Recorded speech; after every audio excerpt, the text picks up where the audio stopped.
All right, hello everyone. Welcome to the Laura Canfield Show, the Awaken to Happiness Now Global Series. Thank you so much for being here with us today. And today we have a brand new guest on our show. Matthew John is here with us. We're going to be talking about Starseeds. We're going to find out where you're from and what your destiny is on Earth.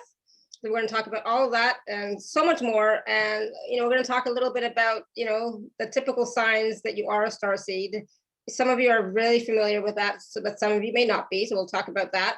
We're going to talk a little bit about some of the most common extraterrestrial races that Starseeds come from, how to figure out which Starseed race is yours, how it's possible to be from more than one place in the universe, and does being a Starseed mean you haven't had any past lives on Earth, and why Starseeds come to Earth. What is the difference between an old soul and a new soul? I myself am definitely an old soul. I was told I'm older than dirt, so I've been here a long time. We're going to talk about how to find out your Starseed mission and how to overcome the most typical obstacles that Starseeds face, how to connect with your galactic guides, and so much more. And Matthew's going to do some live readings on the call to tell you where in the universe that you come from. So all that and more. And because it's the first time that Matthew's here with us, I'll just share a little bit about Matthew. He is an internationally recognized spiritual teacher, a spiritual mentor, a psychic, an intuitive healer, a starseed guide, an energy healer and medical intuitive, working with angels, archangels, and ascended masters. He is a gifted intuitive, wisdom channeler, and transmitter of healing frequencies. And I have to tell you, even before Matthew came on the show, this is the first time, but when he had agreed to be on the show and then he heard about Robert, he was one of the first guests to reach out to me and say, how can I help? What can I do? Please tell me, and let's get on a call. And I was like, oh my God, thank you so much. I so appreciate it. I don't even know you yet, because we haven't even had a conversation and you're offering all this help. I was just blown away, so oh my God, that is a kind soul, kind soul. So I'm so glad that you're here, Matthew. Thank you. My pleasure. Yeah, I was happy to be able to help.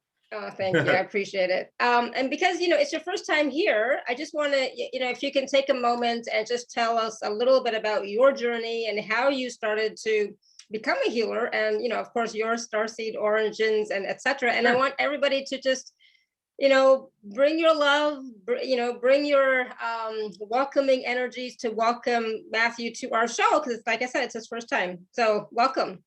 Thank you. I appreciate it. So I've been on this spiritual journey for about, I would say, 13 years. I'm in my mid 30s now. Started out when I was just kind of in my early 20s. And I would say I always like to tell the story, especially when I'm on a new show, of one of the first awakening experiences I ever had that was, it was unforgettable, and it's something I'll take to my grave with me and way beyond the grave. Something that was just after that happened, I could never go back. And I was walking just outside in Buffalo, New York, which is where I was going to school at the time. I'm from Rochester, New York, and I was walking outside just kind of at late at night. Had been in out of a few bars, and I had some psychedelic mushrooms on me, and I was like, okay, let's see what this brings. And boy, I was led to just out of nowhere, I was kind of led on this journey behind some bar into the woods where I had never been before. I didn't even know there were woods here. And all of a sudden I'm in this weird clearing where there was a weird circle, and there was, it looked like a tarp there. It looked like maybe some homeless people had been there. There was a little fire, remnants of a fire. And I just felt this, not even just a calling, but almost like I was forcefully pushed down on the ground. And I was looking up at the sky, and I just felt overcome by, I can't describe them as anything else but these cosmic orgasms that were far more powerful than any physical orgasm I'd ever had in my life, thousands of times more powerful. And then I saw all these in the trees, I saw all these aspects, these little sparks of light, and they looked like little beings waving to me. And I got this sensation that they were waving to me from other parts of the galaxy, other parts of creation. And I saw them waving to me. And I felt that these were all aspects of me. Oh, wow. And I felt this connection with not just, God and the source, the cosmic source of all, but I felt this deep connection with parts of myself that I had never connected with before. And there was no turning back from there. And I really started getting really deeply interested in everything spiritual. I would have books fall off the shelf for me. I found myself guided to different guides, different teachers. I learned Reiki, I learned life coaching.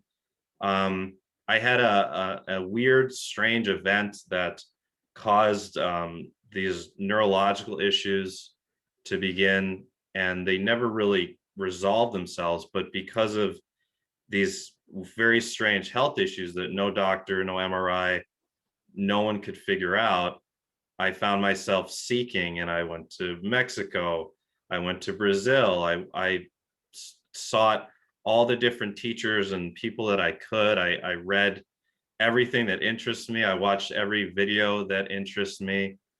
And I started realizing that I myself had psychic powers. I started realizing that I could read things just by tuning in. I started realizing that I could have visions. I started realizing that I just kind of could have this intuitive and inherent knowing about certain things. When I came back from Brazil, back to New York about 5 years ago, 4 or 5 years ago, I really felt called to enter kind of a new stage of my work. And at the time, because of some experiences I had had in Brazil, I wasn't feeling like I was ready to work on clients in person, to do in-person Reiki anymore. And I felt like I wanted to still work, but do things from a distance. And because of that, I had just naturally downloaded through me brand new things that I hadn't really even thought of before. And one of them was this idea of helping people to connect with their star-seeded nature and helping people to actually travel there, not just to know it, but to actually go there. And it was just one day, I was just at my laptop and I just started receiving what felt like a download. And I started writing out this script of this journey that I was obviously supposed to lead people on to go to their home planet, to go to their place of origin, to connect with their guides, to receive an activation from their guides. And so I said, you know what, let's try it. I was already doing readings again from a distance for people. I was already doing past life regressions again. I've been doing past life regressions for over 10 years. I love doing those. But I was like, all right, let's try this Starseed thing and let's see how it goes. And wow, did it work like a charm. And fast forward, over the past 4 years, I've done hundreds of these for people, hundreds of these. And it's pretty cool because, not only does the person get to experience traveling to their home planet, meeting their galactic guides and getting an activation. And I mean, the people have emotional reactions going there a lot of the times, crying, just feeling like they're home.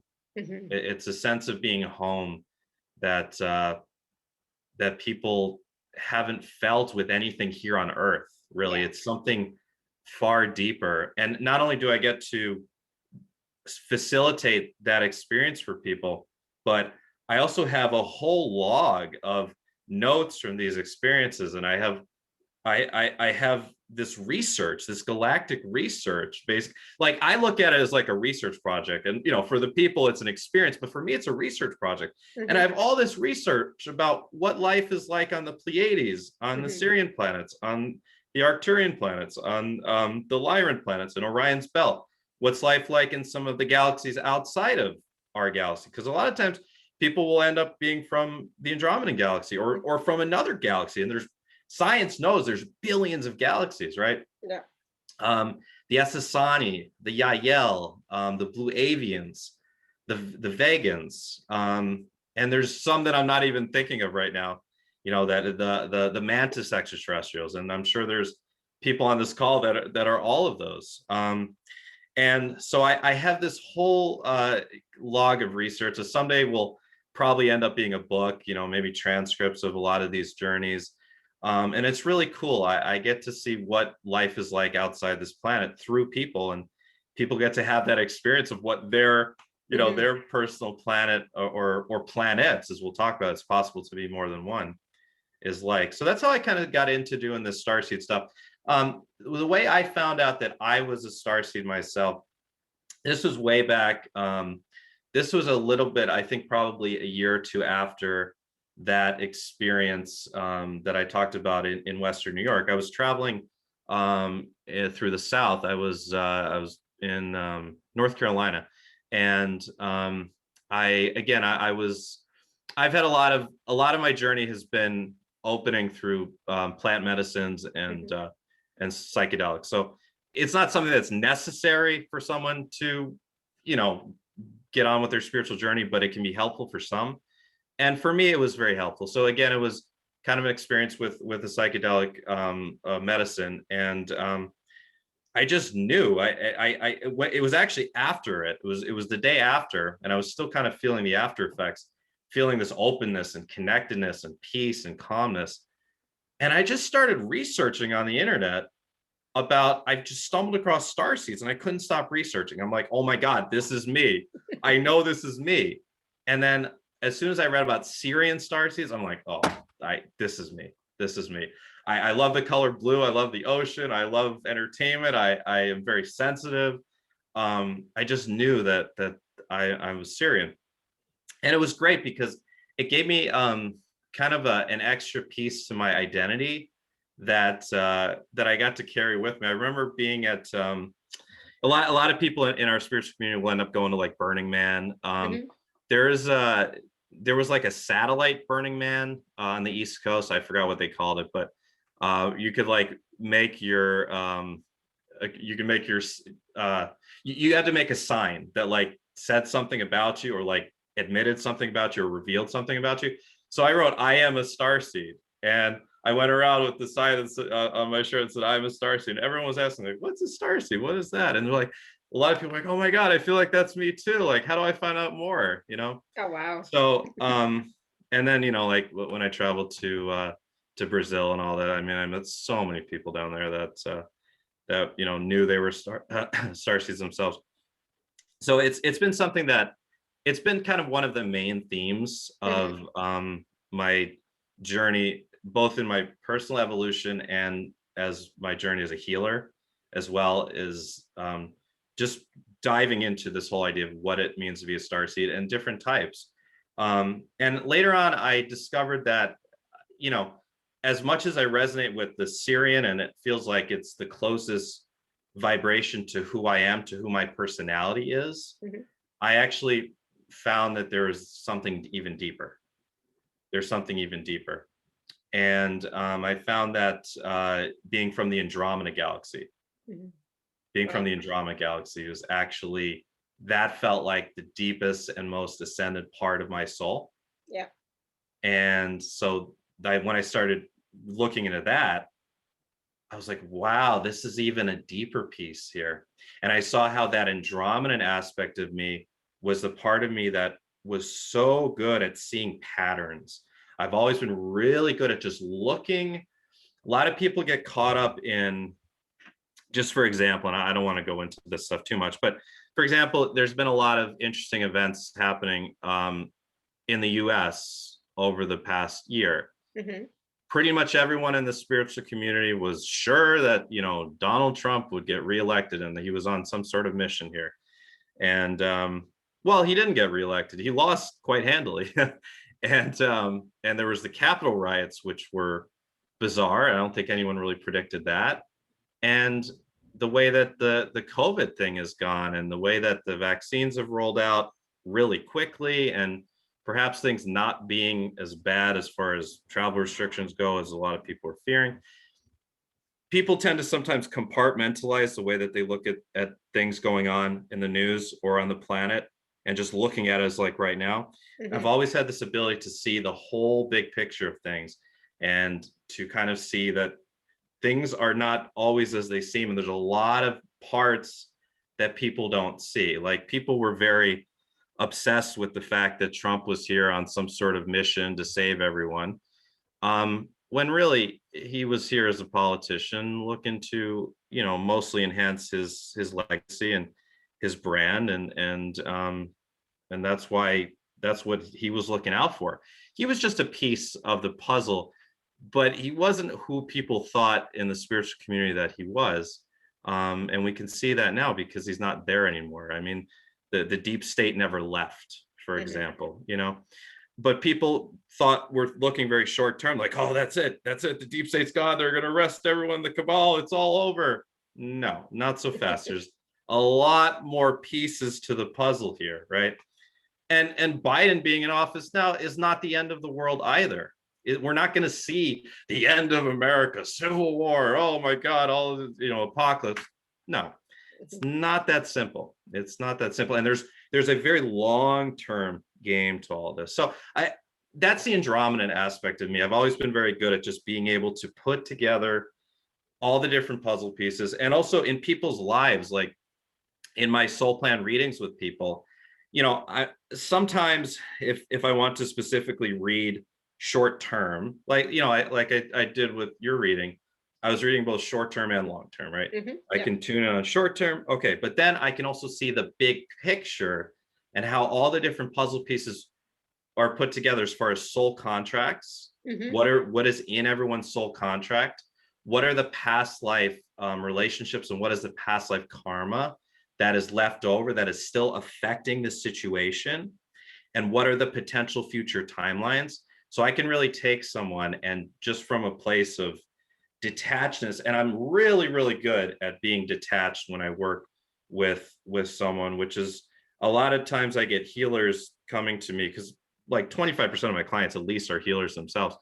And they'll tell me about how they get drained, or how they take on clients' stuff. I never do, because I'm very good at staying detached and just looking at things from a bird's eye view. And that's the Andromedan aspect of me. And then I discovered, speaking of bird's eye view, I discovered there's a blue avian aspect of me as well.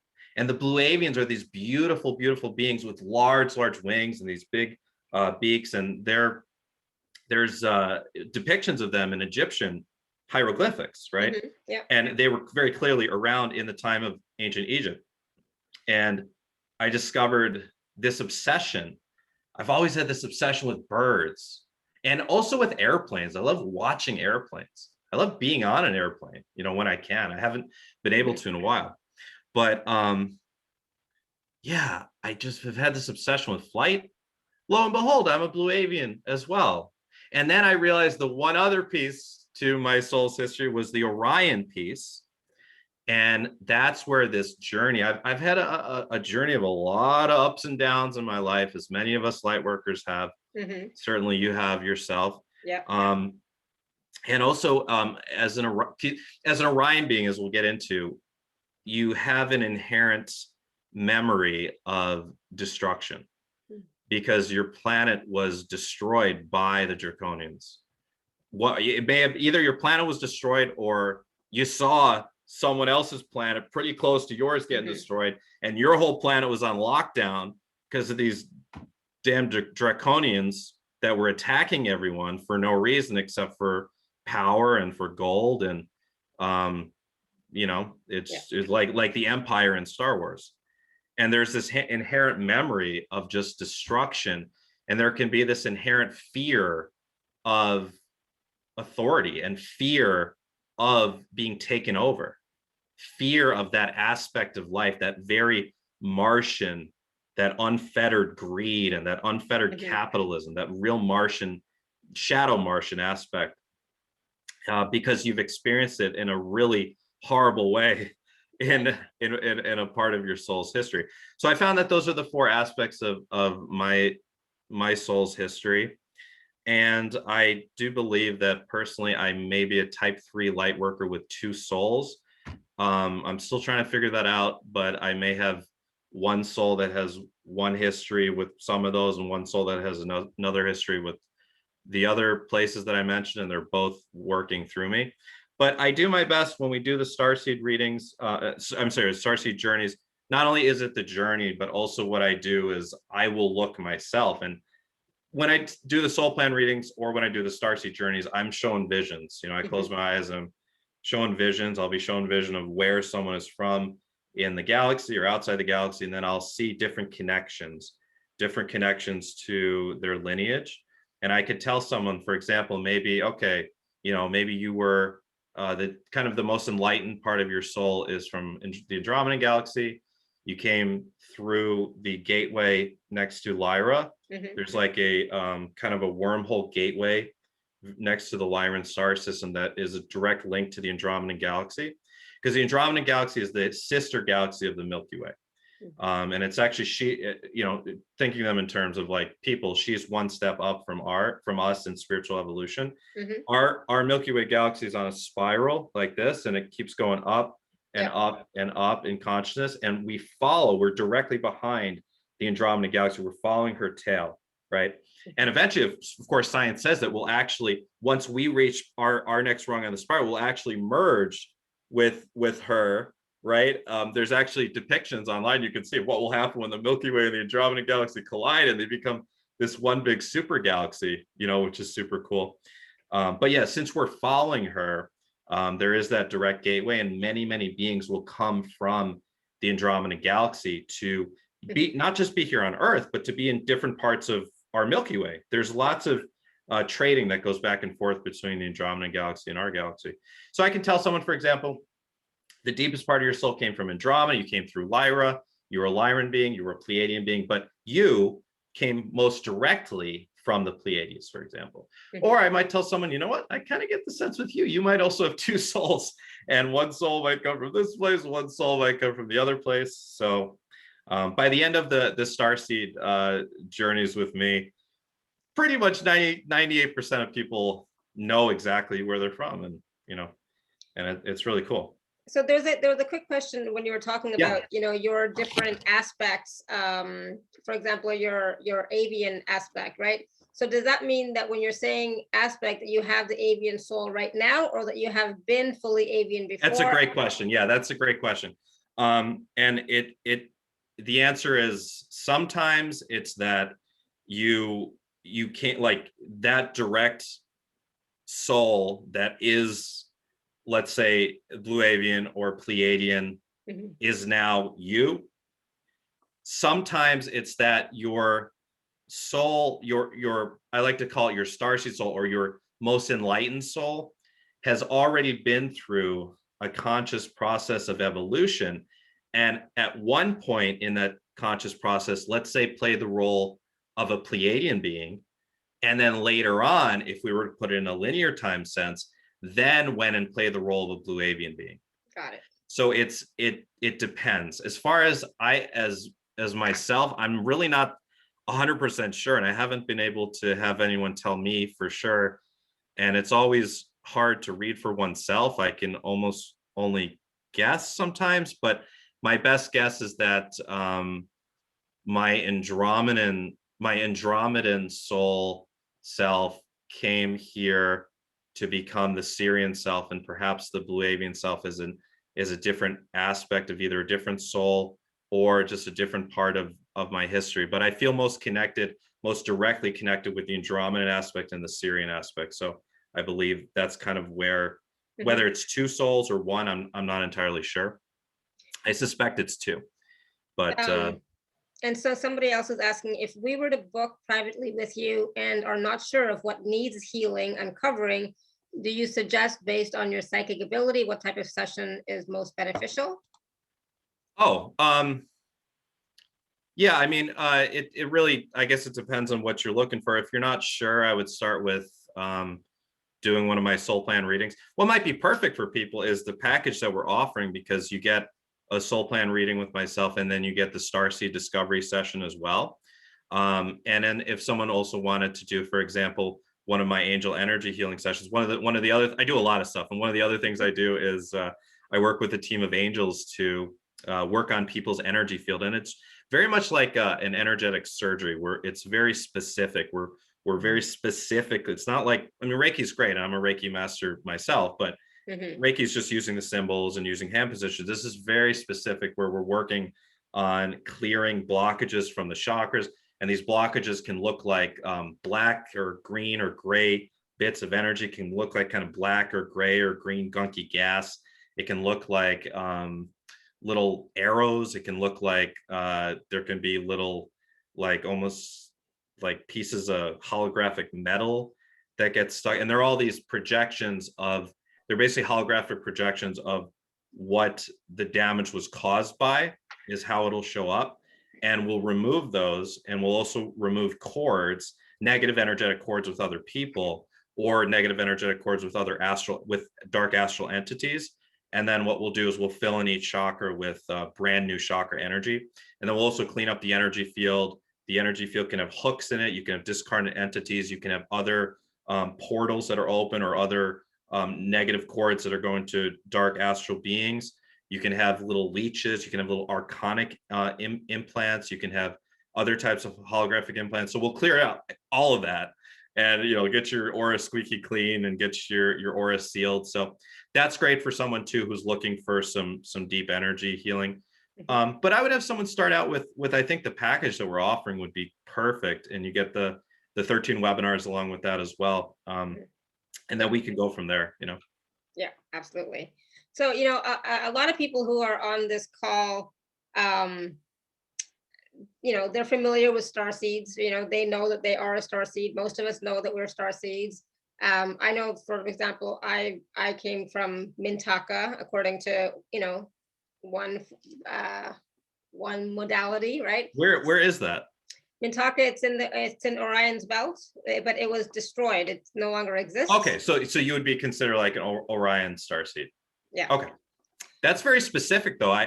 That's actually pretty cool. I haven't heard anyone name like the specific planets of in Orion's belt, so that's pretty cool. Yeah. Yeah, and when I read it about it did make sense. I did resonate with it. And then somebody else said I was from Hater, which I don't know where that is, but it's like, so let's say we know, like where we came from, and somebody else said I came directly from the void. Somebody said I came directly from the sun, blah blah blah, right? So all these different things.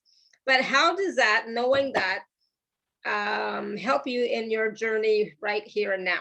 I'm always like, for me, it's always, but how can we translate that into our life right now? Yeah. Well, here, I'll be honest. In one sense, it doesn't help. In one sense, it's just more information to know about yourself, but it doesn't necessarily change anything, and it doesn't necessarily change anything, and it doesn't necessarily kind of take away the impetus on you to become who you're meant to be in this life, to create your dharma, right? Yeah. But in another sense, it does help, because it helps you to know what your natural gifts and talents might be. For example, and also what your natural kind of tendencies that are tendencies for blockages or ways that you self-sabotage yourself might be as well. So for example, let's say, a Pleiadian being, a Pleiadian starseed. Pleiadians tend to be the black sheeps in their family. They tend to be very misunderstood, and many Pleiadian starseeds will fall into drug addiction at some point in their life, or alcohol addiction. Not all, but many. And unfortunately, many also experience abuse, whether it's sexual or physical abuse, especially when they're young. And it's just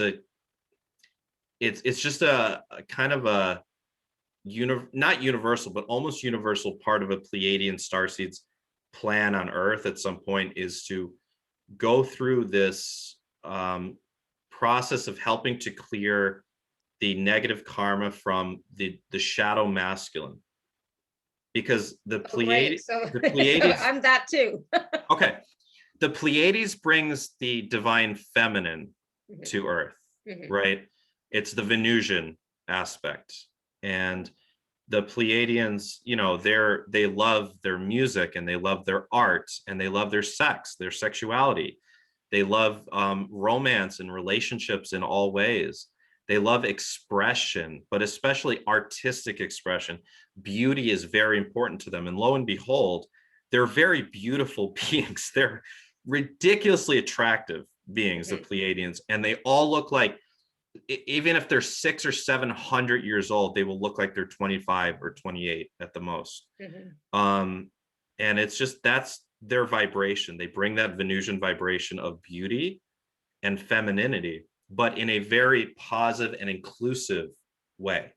So the Pleiadians, they live in communities with one another. A lot of them live in polyamorous relationships, and they raise their children together as a community. A lot of them will grow fruit together because they do eat fruit.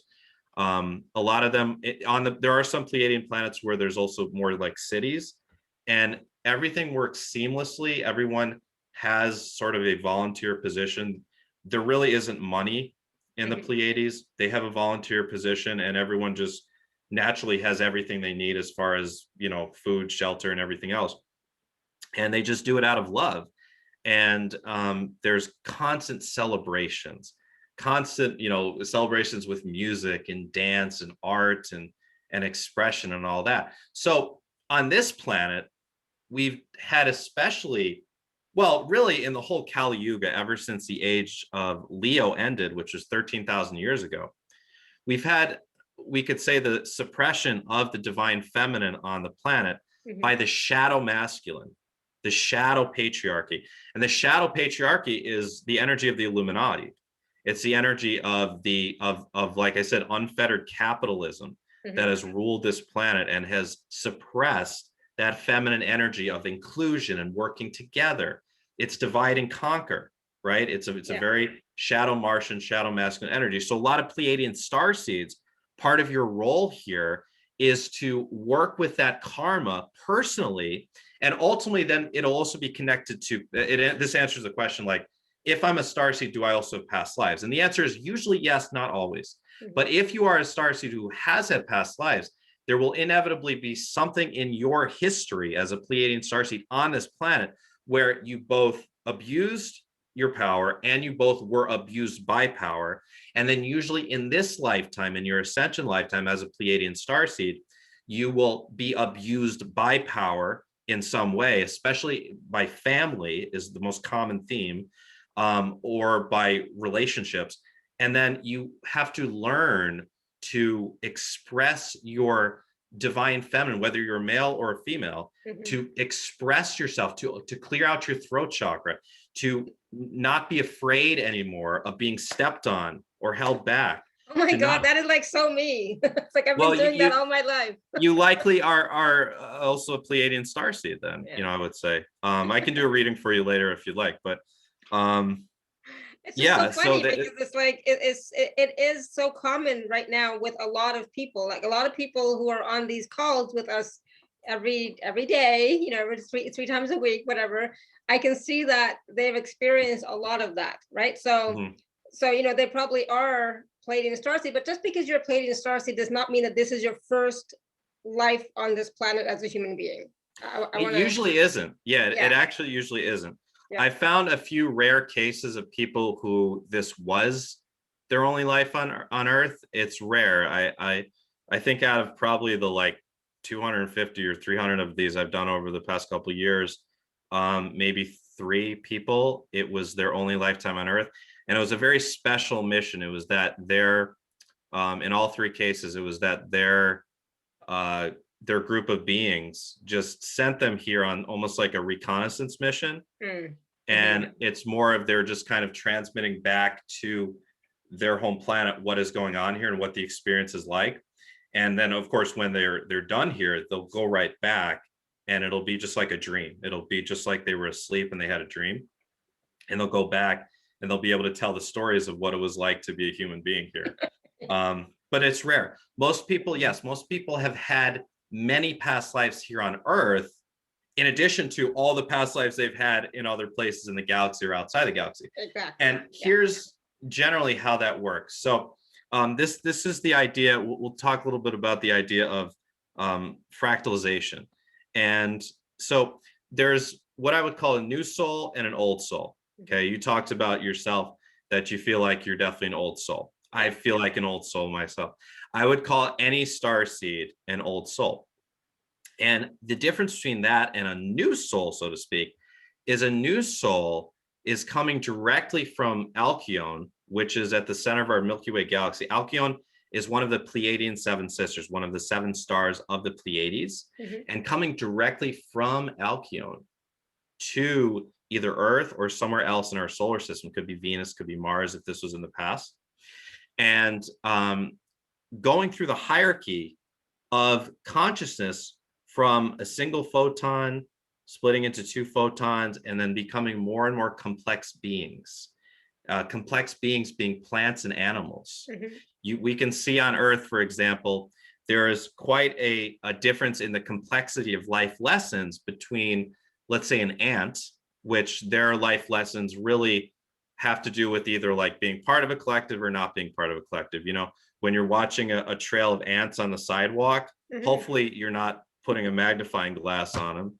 You know, we all did that when we were a kid, I'm sure, once, and they were like, okay, that wasn't very kind. Let's not do that again, right? But if you're just watching them, you'll see that, most of them are in this trail and they're all hopping on top of each other, and they're just, we gotta get there, go, come on, we gotta go. And then there'll be like one that's just like wandering off and like, buddy, what are you doing? Like, let's go, come here. And maybe for that one, it's like a lesson of like this sparking of individuality, or it's like this lesson of like not following the collective. It's a very simple lesson. Then as we go up in the animal kingdom, think of that compared to like a house dog, like a pet. Very complex life lessons. You're talking about love, and if let's say the owner passes away, grief, right? The idea of freedom, it's fun to run around the neighborhood, but I love my family, should I come home? Very complex life lessons. And it goes up. Think about a horse, a horse that's serving a human, very, perhaps a racehorse who is, has this glory, this feeling of glory, and then the abuse afterwards, and the narcissism of the owners. And so it's very, and it's even like a cow, like a dairy cow on a farm, right? Being abused to produce milk, and then, but I love my humans, why are they doing this to me? That sort of thing. And it's sad, but there's a complexity of life lessons that builds as you go up in the hierarchy of the complexity of the brain structure of animals, until an animal, which all animals have souls, until that soul says, I'm ready to be a third dimensional human.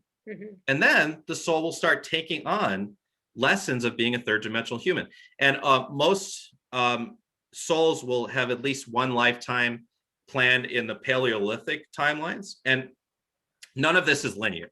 None of this is necessarily linear.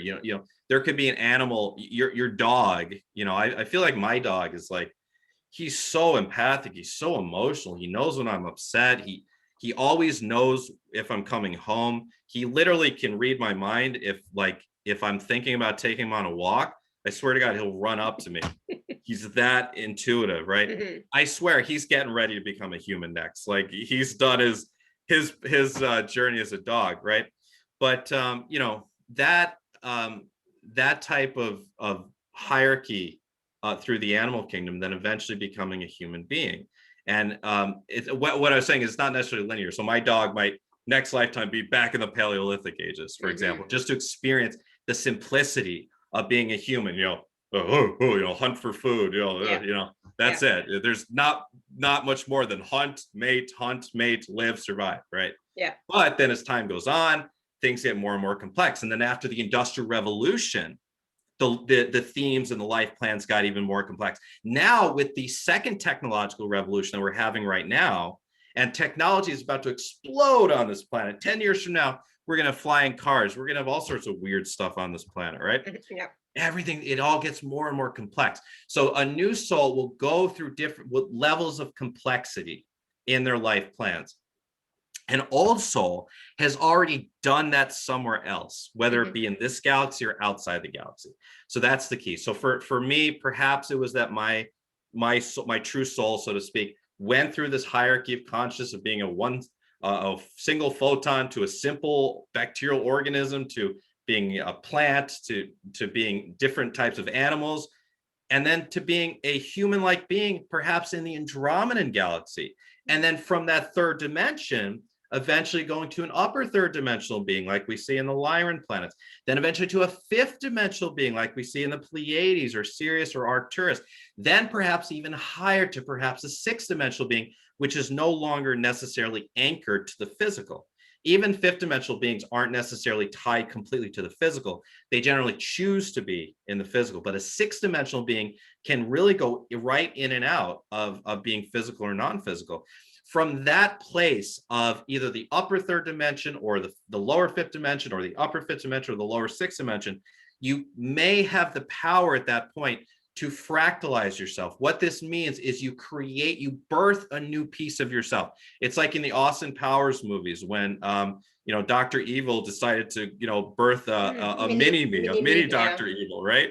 That's what it is. You're creating a new piece of self, and you're sending that piece off to experience something else. So that piece of you then goes from Sirius or Arcturus or Pleiades or Orion's belt to Earth, right? And becomes the Earth soul. And the Earth soul then plans out all the various lifetimes. And you end up getting stuck in the cycle of reincarnation on Earth, inevitably, unless you're one of the rare beings I said that comes here for one time and goes back. The reason that you get stuck in the cycle of reincarnation is because it's the resonant frequency of the frequency where our third dimensional frequency resonates with artificial reincarnation. What I mean by artificial reincarnation is there's an artificial energy field, a protective cage, so to speak, that has been placed around our planet by the draconian consciousness. They created the gray aliens to assist in keeping that in place. And it means that souls constantly have to recycle in and out of lifetime. So inevitably what happens is you go into a lifetime, you have a life plan, inevitably you will sometimes deviate from that life plan. And sometimes even the life plan will have you in positions where inevitably you might act out against the law of love or the law of one. You might do something to hurt yourself, to hurt another. Especially when the environment is created. Our planet has a history of just poverty. Serfs versus monarchs, right? And really we're just a modern day serfdom even now. I mean, look at the income disparity on the planet between the 0.1% and the 99.9%. It's insane, right? And because of that, inevitably there's going to be and because of disease and because of the shortness of the lifespan, because of the DNA that has been turned off, most of our DNA strands were suppressed, turned off by the draconian consciousness that created us. So because of that, inevitably you'll end up acting out of love. You'll create karma, and then you go back, and then you have to plan a life plan to unravel that karma. Usually you have to first re-experience it. Then you'll have the choice points of whether you act the same or act differently. And when you finally act differently, you choose higher vibrations of love, compassion, forgiveness for yourself and others, then you pass the gates of the life lesson and that karma gets dissolved. But inevitably, you just get stuck in the cycle of karma.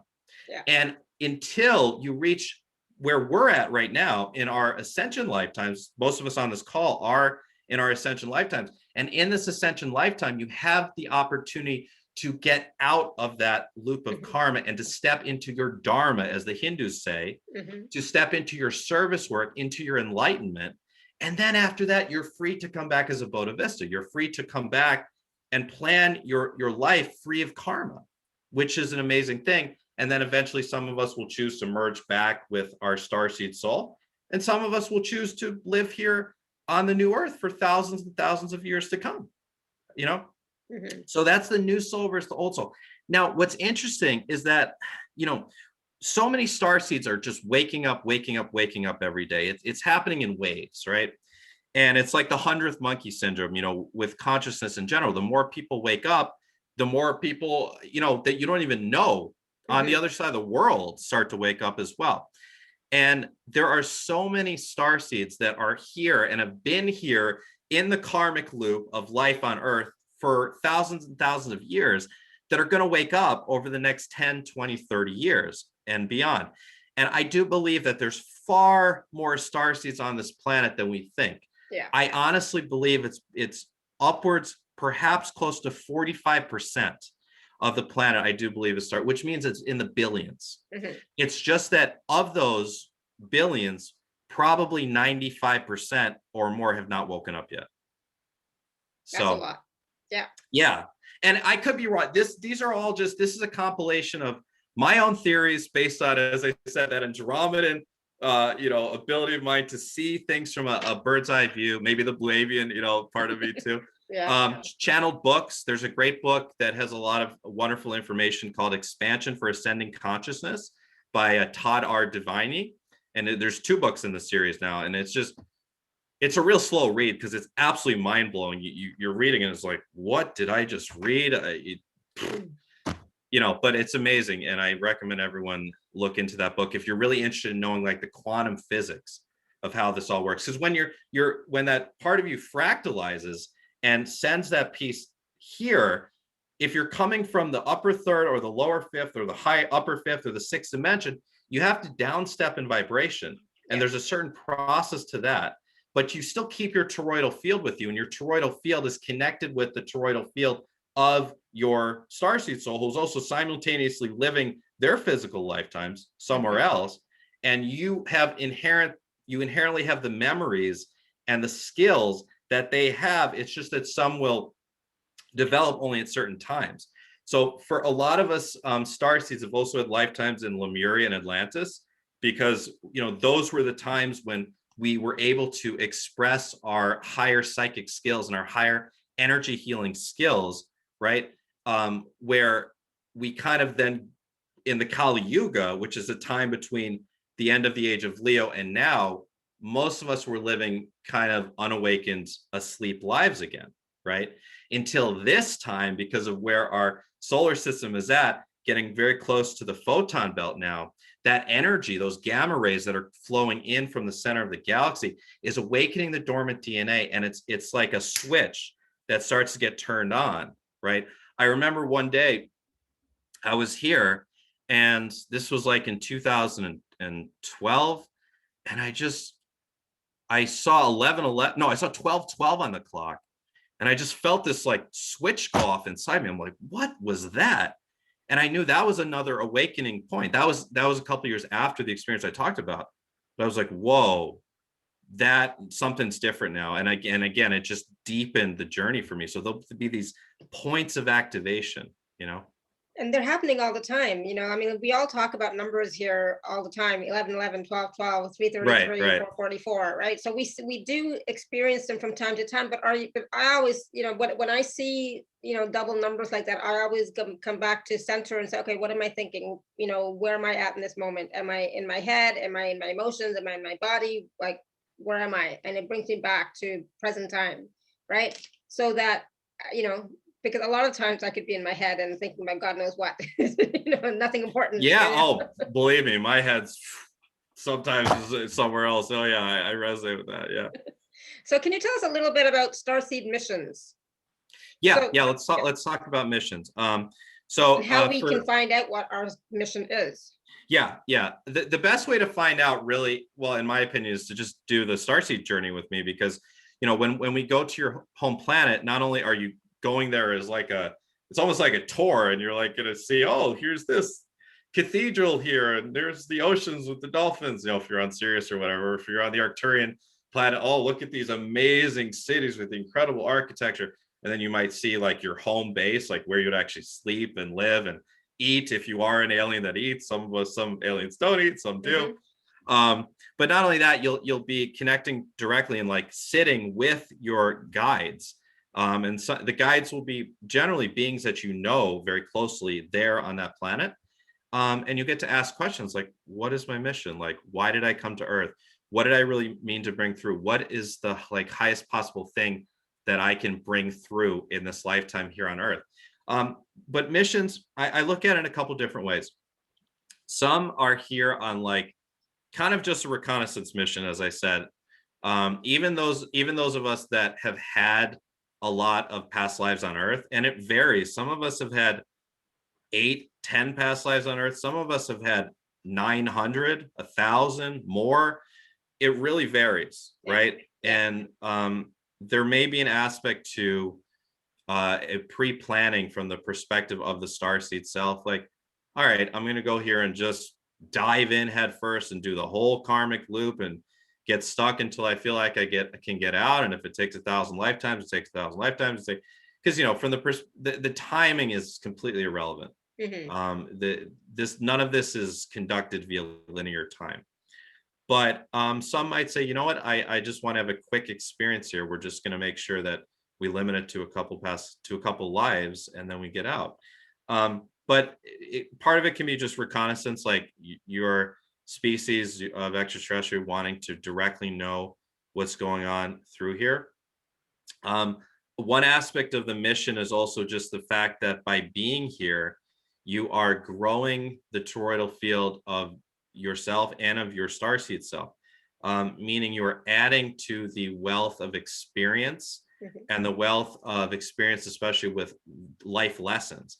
And the life lessons, the karmic lessons that you inevitably end up working through here on Earth are inherently, in a way, more difficult than what you'll find in the upper dimensions, because there's so many things in this third dimension that you won't find in the upper dimensions. Things like disease, very short lifespans, war, genetic modification of our food and of us, literally, right?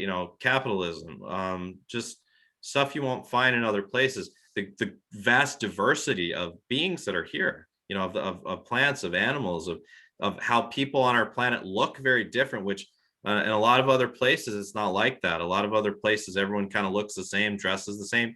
Here, everyone looks different, different heights, different skin colors. We wear different things. We have different cultural, traditions, and it's beautiful. And that diversity is something that is somewhat unique to Earth, at least in its scope. So part of it is that because the lessons here end up being so difficult, it just adds to the experience of your starseed self, and your starseed self grows because of it. And your starseed self becomes wiser and is able to ascend further in the dimensions, right? Because of your experience here through you.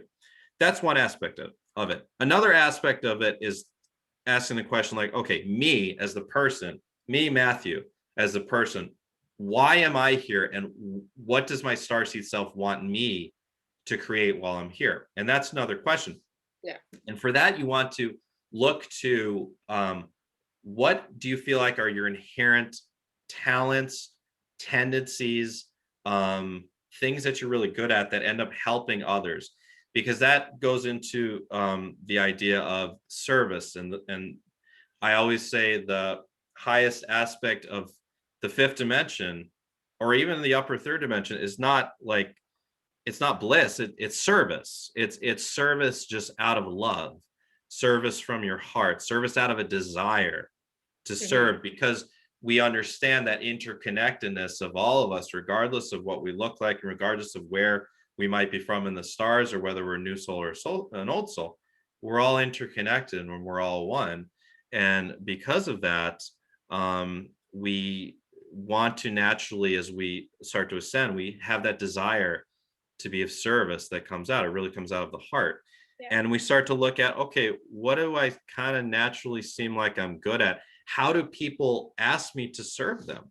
Right. So can I just stop you there for 1 second? Okay? Yeah. I just want to say, because so it turns out I'm really good at, interviewing people and doing shows, I'm actually really good. But back before that, 2013, when I first started, before that, I was very shy. I could not speak. I used to stutter when I was younger, So, and I was always a wallflower. I was always like, I was never involved in the center of anything, And so I was always like hiding, and so when I decided to do this telesummit, I remember even the first couple of shows, maybe the first season, I was very stilted, right? But then after that, after I like, okay, I know what I'm doing. It's fine. I'm just going to be myself.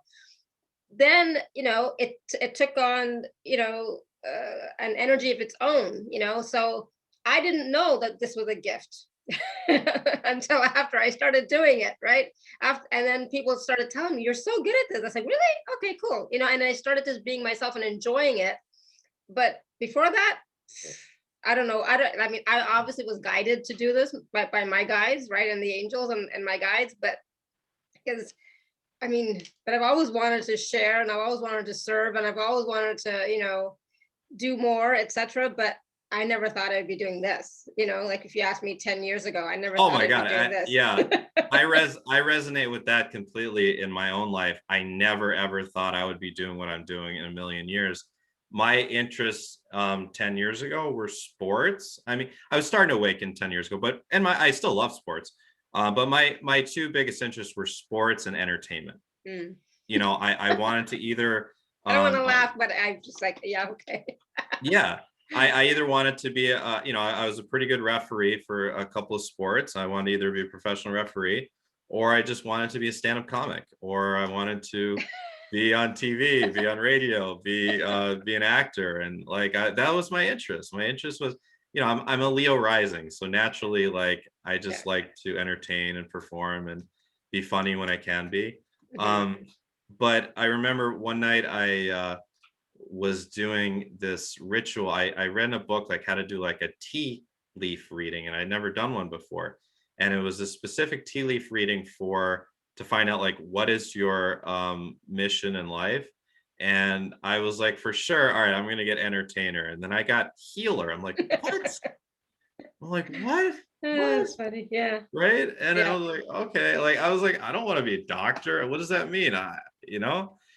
But I mean, man, just fast forward and things change. So I resonate with that completely. And in the context of what we were just talking about, what I would say is that your inherent gift, it's whatever your inherent gifts that start to come out once you start awakening. That's the real key. Got it. That's the real key. Yeah. So once you are starting to move more through your karmic lessons, and while we're awakening, we're always still moving through karmic lessons, but the karmic lessons, you may go through a period in, like, for example, for a lot of us, like the first part of our life, where once we kind of get through a certain number of those, then like the awakening switches start to go off.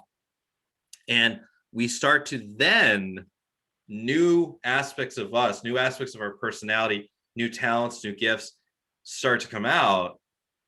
And from there, you'd be like, oh, okay, this is probably coming from my starseed self. And this is kind of what I'm meant to really run with.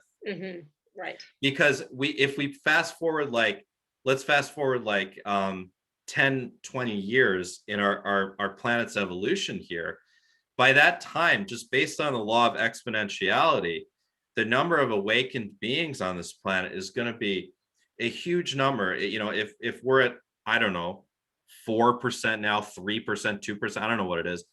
Maybe in 10 years, we'll be at 40%, or a huge number like that. And at that point, so many people are going to be much more tuned into that heart energy of service to other and service to the whole, understanding the interconnectedness, understanding that it's not about taking from others and taking and just surviving. It's about contributing so we can all not just survive, but thrive together. And at that point, so many starseeds that have awakened will be doing their natural mission, their natural gifts. For a lot of us, it's as psychics and healers, and that's very needed. And, people's health is likely to go downhill even more than it is now. I mean, first of all, this virus took a big chunk out of a lot of people's immunity and a lot of people's vitality, because it was a nasty virus. It was created in a lab. It was nasty, and also this 5G, that's spreading across the planet is going to take a big chunk out of people's immunity, and the food continues to get worse and worse, and the chemtrails, are still there. And like because of all this together, people's health is going to continue to suffer, and more healers are needed. Not only that, is like as the awakening happens more faster and faster, and the 100th monkey syndrome, what happened when you first went through your awakening? All of a sudden you start becoming interested in healing childhood wounds. You start becoming interested in healing all the stuff that you avoided your whole life. Right. And so because of that, look at it now. And because of that, and we're still working on it, and because of that, it's really helpful to work with others. And naturally we're like, oh wow, past life regression, I want to do that. Energy healing, chiropractic, acupuncture, like I want to try all this stuff. So that's why so many of us are healers, and that's a part of our mission as a starseed on this planet. And a lot of us are reflecting some of the same stuff that we already had done in Lemurian or Atlantean times, and we're doing it again now. But for others, it's something different. It's sustainable agriculture.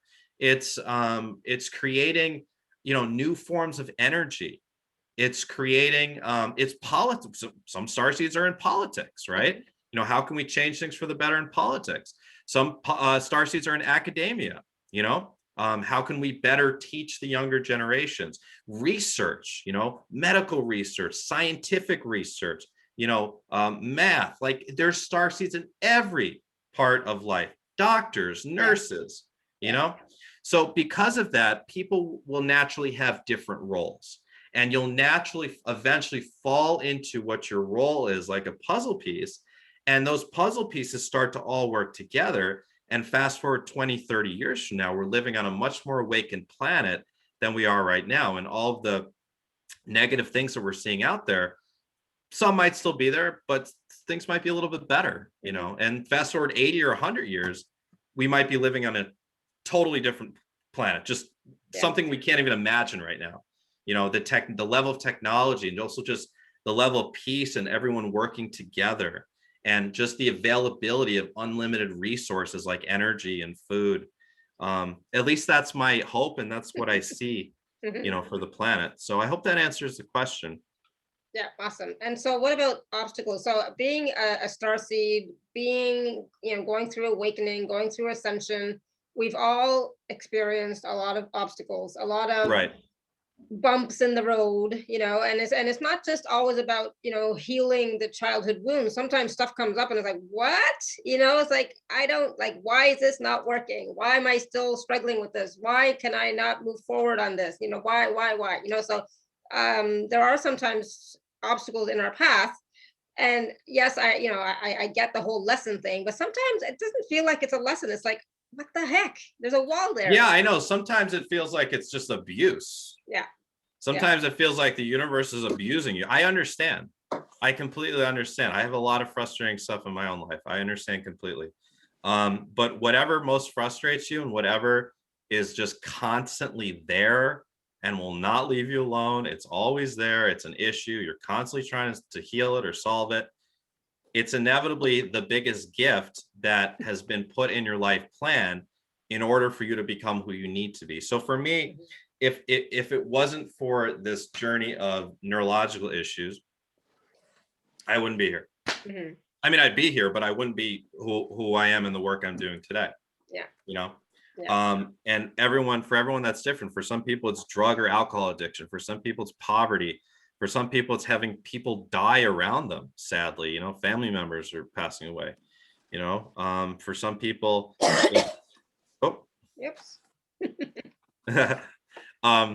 for some people, it's health issues. For some people it's maybe a relationship that is constantly going through troubles. And whatever it is inevitably the biggest gift that is assisting your awakening. And when it is still there, it means that you're just not done learning yet. That's what it means.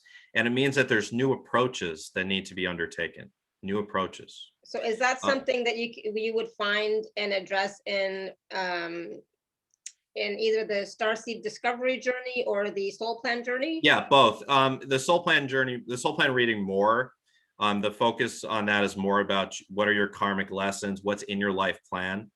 Almost if your life plan was like a contract, what's in it, what are in your soul contracts with people, and what is the what are the past life experiences that the energy is still unsettled. The energy is still forming as basically like holes or a piece of your toroidal field that are unhealed, that are in there. So your unhealed karma and your unhealed stuff from past lives will almost inevitably get replayed early in life in some way, in childhood and in your teenage years.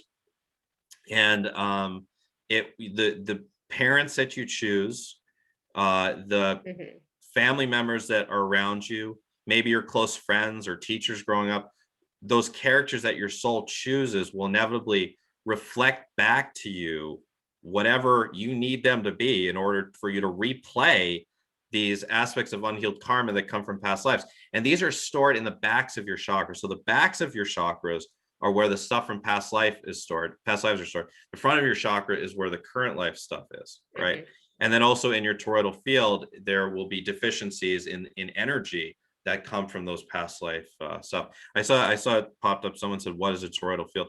Toroidal field is essentially it's a natural field of energy that all beings have, and it's I would describe it as your own Akashic records in energetic form, and it's always there. It never goes away, and it's your life force energy, but it also contains all of the information and all of the stuff from who you have been, who you will be, who you're meant to be, and that creates into your experience. So for more information on that, again, I would refer people to this incredible book called Expansion for Ascending Consciousness by Todd R. Deviney, and it's just incredible.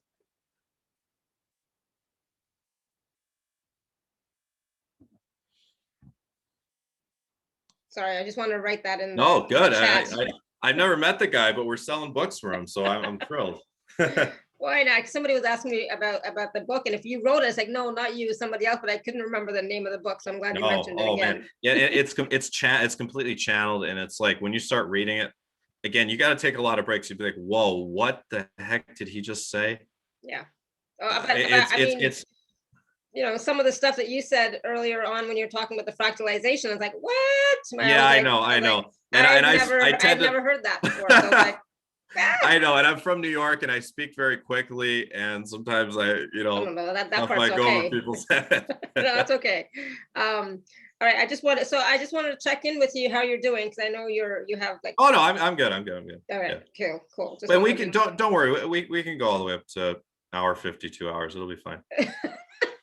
No, in the email I said at the most, you know, because people were going beyond that, and I was like, I can't do more. All right, whatever. Yeah, whatever you want to do. I'm game. What we can do, again, I think we should do some readings towards the end, but what we can do is talk about some of the Starseed races, some of the common extraterrestrial races. Yeah. So the Pleiadians we talked about a little bit. The Pleiadians, they all tend to be about, and actually, I'm going to just stand up here to just give my tailbone a little break here. So we talked about the Pleiadians, and they tend to be, very tall, very beautiful, mostly blonde hair, blue-eyed, but there can also be silver-haired Pleiadians.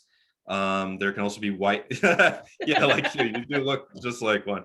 And there can be white-haired Pleiadians as well. They, again, that divine feminine vibration, working together in communities.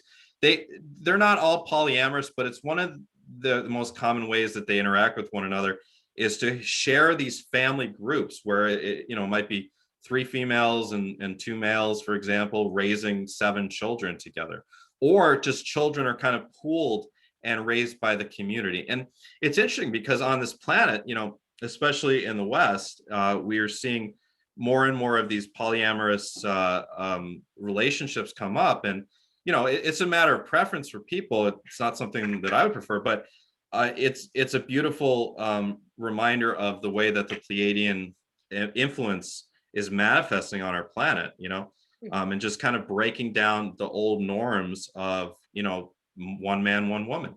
Pleiadian also, there can be homosexual. There are homosexual Pleiadian relationships as well. They're very into exploring all of that, different aspects of sexuality and different aspects of masculine and feminine. so that's the Pleiadians. The Sirians are blue people. They're generally, I find them to be about 6 feet tall.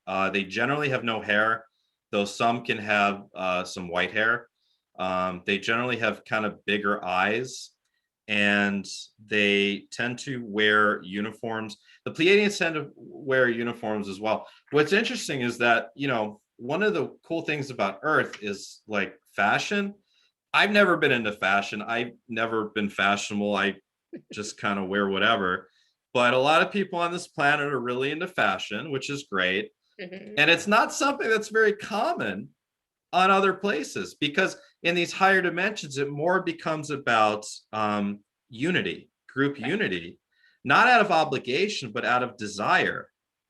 And here on Earth, it's all about individual expression, which is wonderful. And it's one of the other reasons why, you know, souls will love to come down and be here to experience that.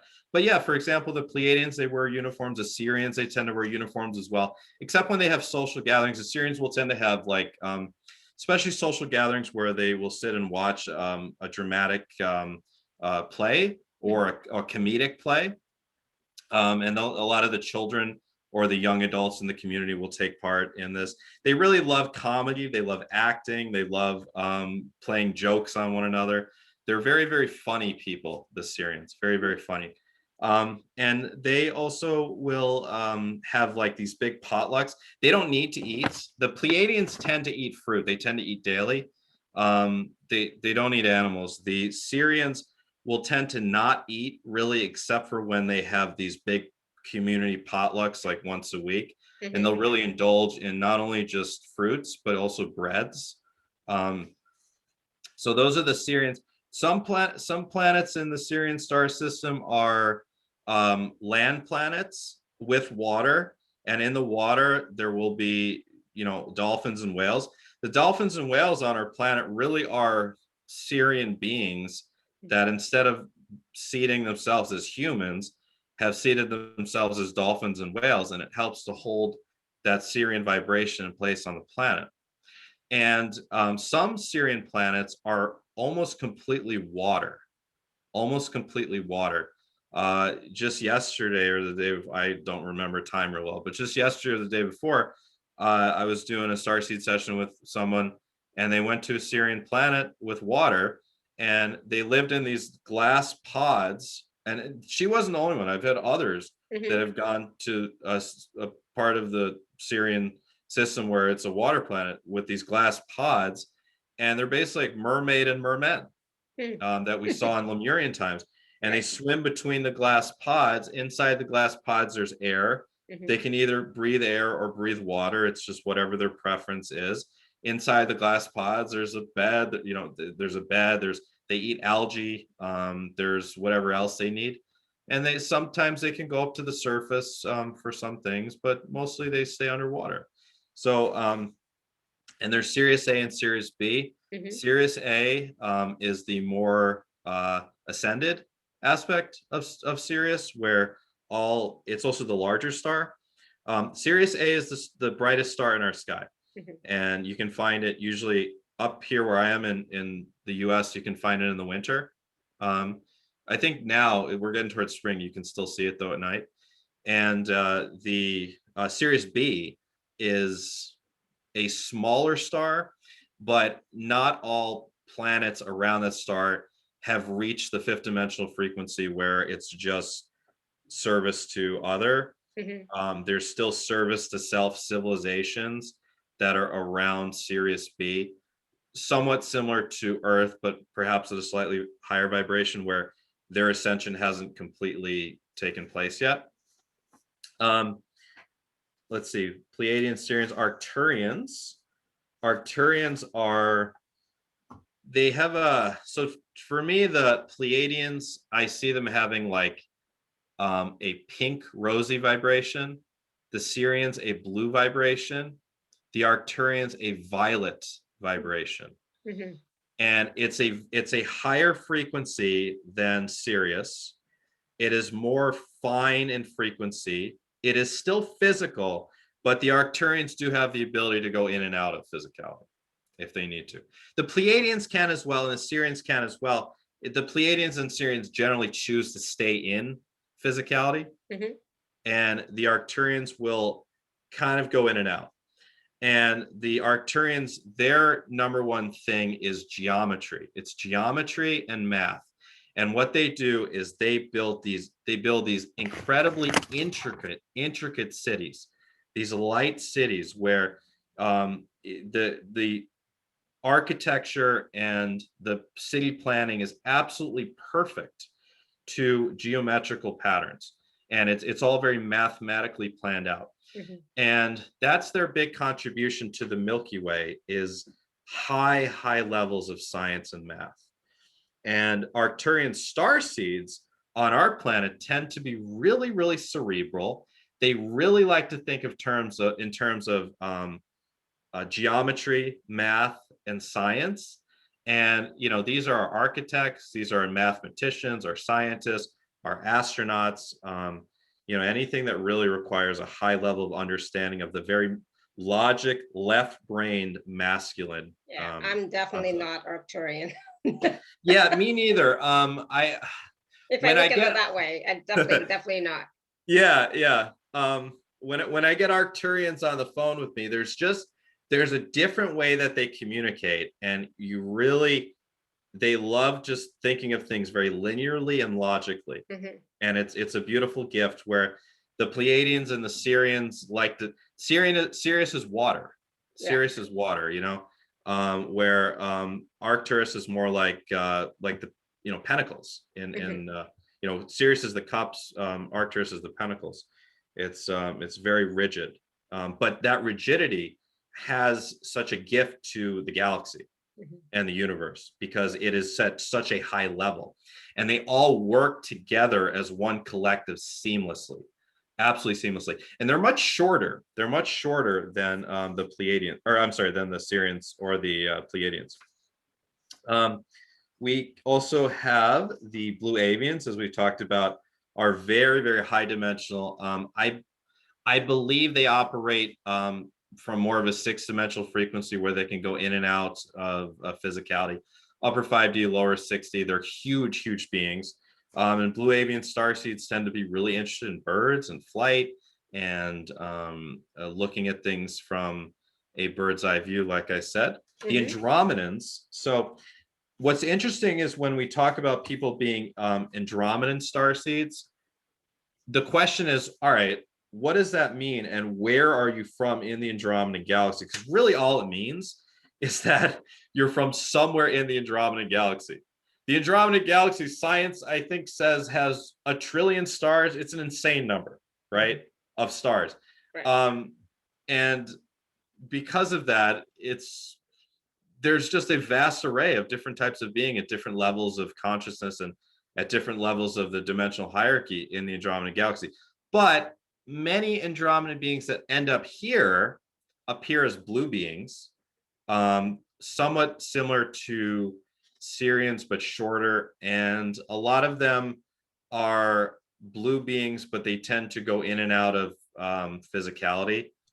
Like, I've seen a lot of Andromedan clients, I see them sitting in some sort of like pod where they're kind of like controlling some other realities. Like, Andromedans may not only be in kind of living through you, but they may be creating these little pockets of reality, because it's at such a high dimension and because it's not necessarily very physical. But yeah, the issue with Andromedans is it can just vary widely depending on where you're from. I've seen some people from the far end of the galaxy, the Andromeda galaxy, some people that are a bit closer. And out of the probably like at least 30 clients that have gone to the Andromedan galaxy in their Starseed session, it's pretty different. There's a vast array of images and of the way they experience it. Some they're cities, some it's just this very etheric experience, and then some there's water. It's different. It's just because it's a huge galaxy. The Lyrans are they're the lowest, they're the closest dimension, them along with the Orion beings, they're the closest dimension to us here on Earth. I see them as being upper third dimensional, which is kind of, I actually see, everyone talks about going to 5D. I see first we kind of got to get to the upper reaches of 3D, which is different than what we've been experiencing on this planet for thousands of years. It's at a much higher vibration. And this is where the Lyran beings and the Orion beings are at. Some Lyran beings have the cat or lion heads, right? And some don't. Some actually look very much like humans. They actually, out of all the races, the Starseed races, they might have the most diversity in how they look. Some will be darker skinned, some will be lighter skinned, some will have silver hair, some will have darker hair. It really, really varies. But the Lyrans are really good at physicality, and they love experiencing even some of the Martian things like sports. They love cooking. They love music and art and entertainment. They love experiencing like having communal, kind of like the Syrians do, having the potlucks, having community events where there's games and there's different things. Lyran starseeds tend to be really, really drawn to just experiencing the physicality of life to the absolute fullest, experiencing every different type of food on the planet, experiencing going to every country on the planet, experiencing, all sorts of different relationships, just experiencing. And they experience their spirituality through physicality. The Lyran starseeds do. Orion starseeds, coming from Orion's belt, will also, because they're coming from a vibration that's a dimension very close to us on Earth, they will also really enjoy experiencing things mainly through physicality. And they also carry that karmic pattern generally of depression, of sadness, of apathy. Some Orion starseeds can be at risk for suicide. They can perhaps bring someone into their life plan, like a parent who is very depressed or is an alcoholic or something like that. Orion starseeds tend to bring this depth of the darkness of life, and it's not necessarily something that, it's definitely something you would never consciously desire. It's like, oh yeah, I'm so glad that my starseed planet is from Orion's belt and I get to bring depression but it's part of the way, it's part of the contribution to the karmic healing of the planet. This is their contribution, right? This is and I'm an Orion being myself. So part of our contribution is experiencing the depths of that darkness of depression, right? And perhaps of addiction. And healing from that and contributing that to the whole, contributing that to the field. And in that sense, we're also contributing to healing, because everything is quantum, back through time, our starseed self's history of experiencing the Orion Wars. Where, as we talked about, either your planet was destroyed, or the planet right next door to you was destroyed, or your whole planet was on lockdown and you were living in fear of these draconian beings. And some Orion starseeds that I've worked with these starseed sessions, we've actually seen them being as like officers on ships who are actually helping to defend the planets from the draconian beings. Oh, I just got chills all over. So that could be you. Yeah. So there's that aspect of, there's that Martian aspect of war and competitiveness. So that's why, our Orion beings can also really like sports, like I do. They can really like competition, and to me, there's a, I know sports isn't the most talked about thing in the spiritual community, but it's something that I love and I will always love. And I love the idea of healthy competition. I love it, and perhaps that comes from my Orion aspect. And then that's the thing, I was laughing because my husband would always tease me because I'd be competitive about everything. I mean, like, the littlest thing, and it's like, that's why I'm just competitive. Absolutely, that's super common for Orion beings. We've got the Mantis Extraterrestrials. The Mantis beings there are these big green cricket looking beings, basically a giant 9-foot tall praying mantis. That's what the Mantis Extraterrestrial is, right? And some of them are starseeds here on Earth. And the mantis beings, they live in very simple abodes, and they can go in and out of physicality. They generally don't really eat, and they kind of live in this eternal presence. And what they do is they produce music. They produce music for the galaxy. They send this music out in tones. There are these eighth dimensional tones that go out to all reaches of the galaxy and help to precipitate healing. And they can direct those healing tones specifically to Earth or specifically to another planet in our galaxy. And Mantis starseeds, the number one kind of common marker of a Mantis starseed is that they never felt comfortable in their body. And I know most starseeds never really felt comfortable in our body, but a Mantis starseed, you really never felt comfortable. You always thought like you were going to come out of your skin, or you were about to turn into a cricket or a praying mantis, like almost literally. You know, you never felt like you were here. Most Mantis ETs have a huge throat chakra blockage and also a sacral chakra blockage, because coming into the density of a human body, and there's kind of a natural inclination from a Mantis ET to not really like their body, or to judge their body, or to just not feel comfortable, or to want to just not be around other people, maybe not want to be around good looking, you know, really good looking or popular people, you know, especially in school. That once they start to really embrace their human body, once they start to really embrace their how unique and different they are, then that can really unblock the throat chakra blockage, and unblock the sacral chakra blockage, and help them to step into their higher starseed mission as a human on Earth. Almost done. The vegan extraterrestrial starseeds. The vegans, we find them looking kind of like Pleiadians in a way, but a little bit different. They dress differently. They're not as tall from what we found. Vegan extraterrestrial starseeds tend to have very unique ways of expressing their personalities. They can tend to be impulsive, or not really like finish what they've started and jump from one thing to another. They're highly creative and highly energetic. They have a lot of energy to them, and they tend to be very, very independent. Their planet, at least when I've had clients go to the vegan planets, they look a lot like the Pleiades, where it's just filled with incredible flora and fauna, and water and waterfalls, and just it's really aesthetically beautiful, right? And they can look a little different. Some of them can actually have kind of cat-like ears as well, which are a little different than the Pleiadian ears. What we found was the vegan being that one of my clients became only had 3 fingers and a thumb. So they do look a little bit different. I believe the Pleiadians have 5 fingers like we do.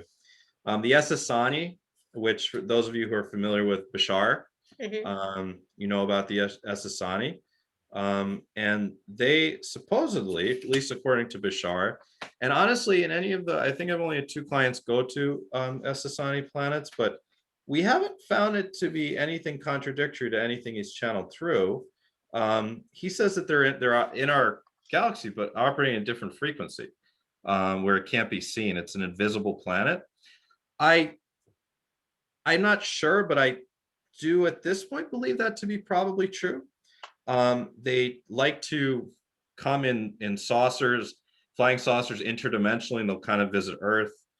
They have these crystalline cities, crystalline towers, kind of like this on Sirius, the Syrian planets that have cities. Everything is crystal.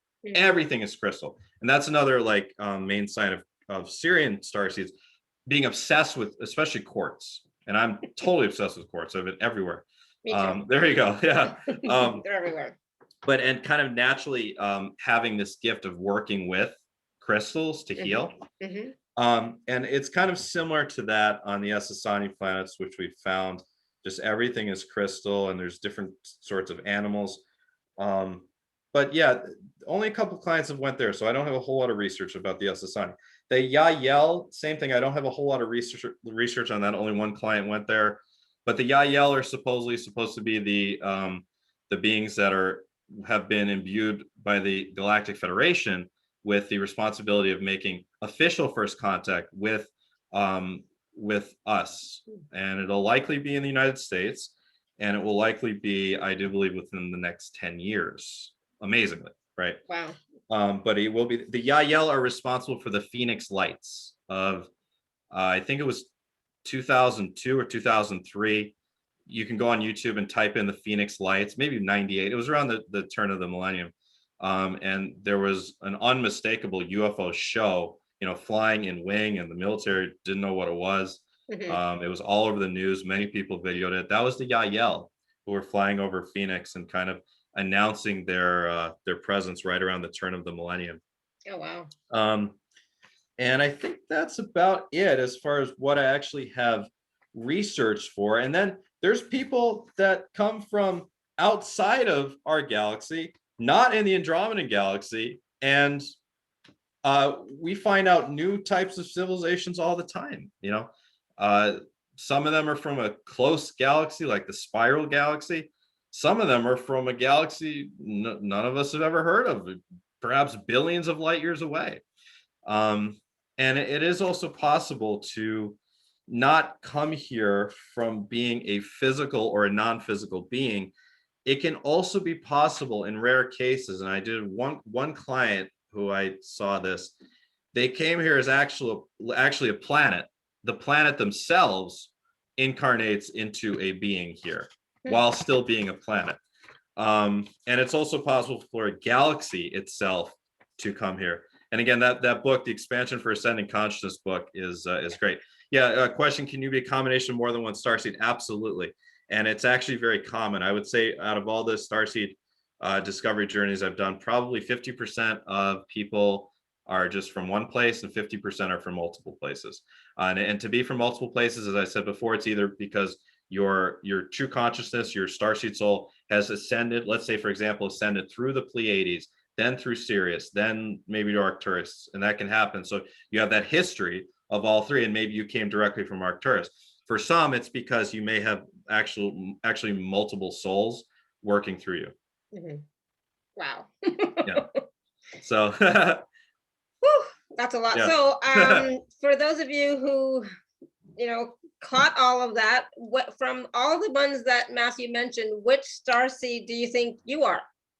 Which planet do you think you came from? Type in the chat. We're just curious. Just from the characteristics that Matthew gave. Who did you resonate with the most? It's interesting, right? Because I had said, Pleiadian, but I also said, well, from Mintaka, Orion, that makes sense too. And but I always resonated with the Arcturians.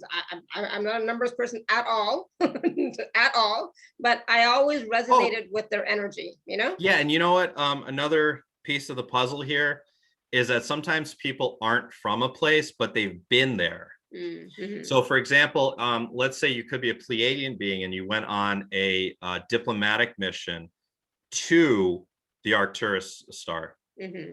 Okay. Yeah. To one of the planets in the Arcturus star and actually met with them directly. Because a lot of us, when we see our true starseed self, some of us are scientists, some of us are like diplomats, some of us are like political figures on the planet.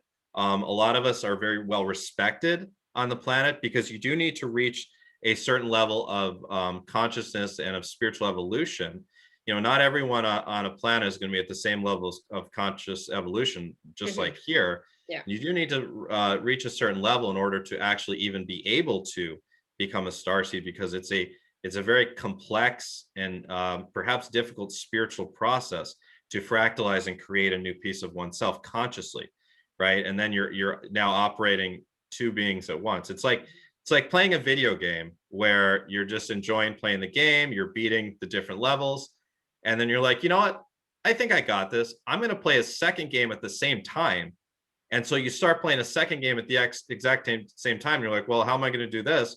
Let me create a mini me. Let me create a mini self to play that other game for me. And now I can kind of watch and live through him and get all the points from both games. Right. So so many of us, you know, have either been officers or as I said, diplomats, you know, on these planets, and have had the opportunity to travel to other parts of the galaxy.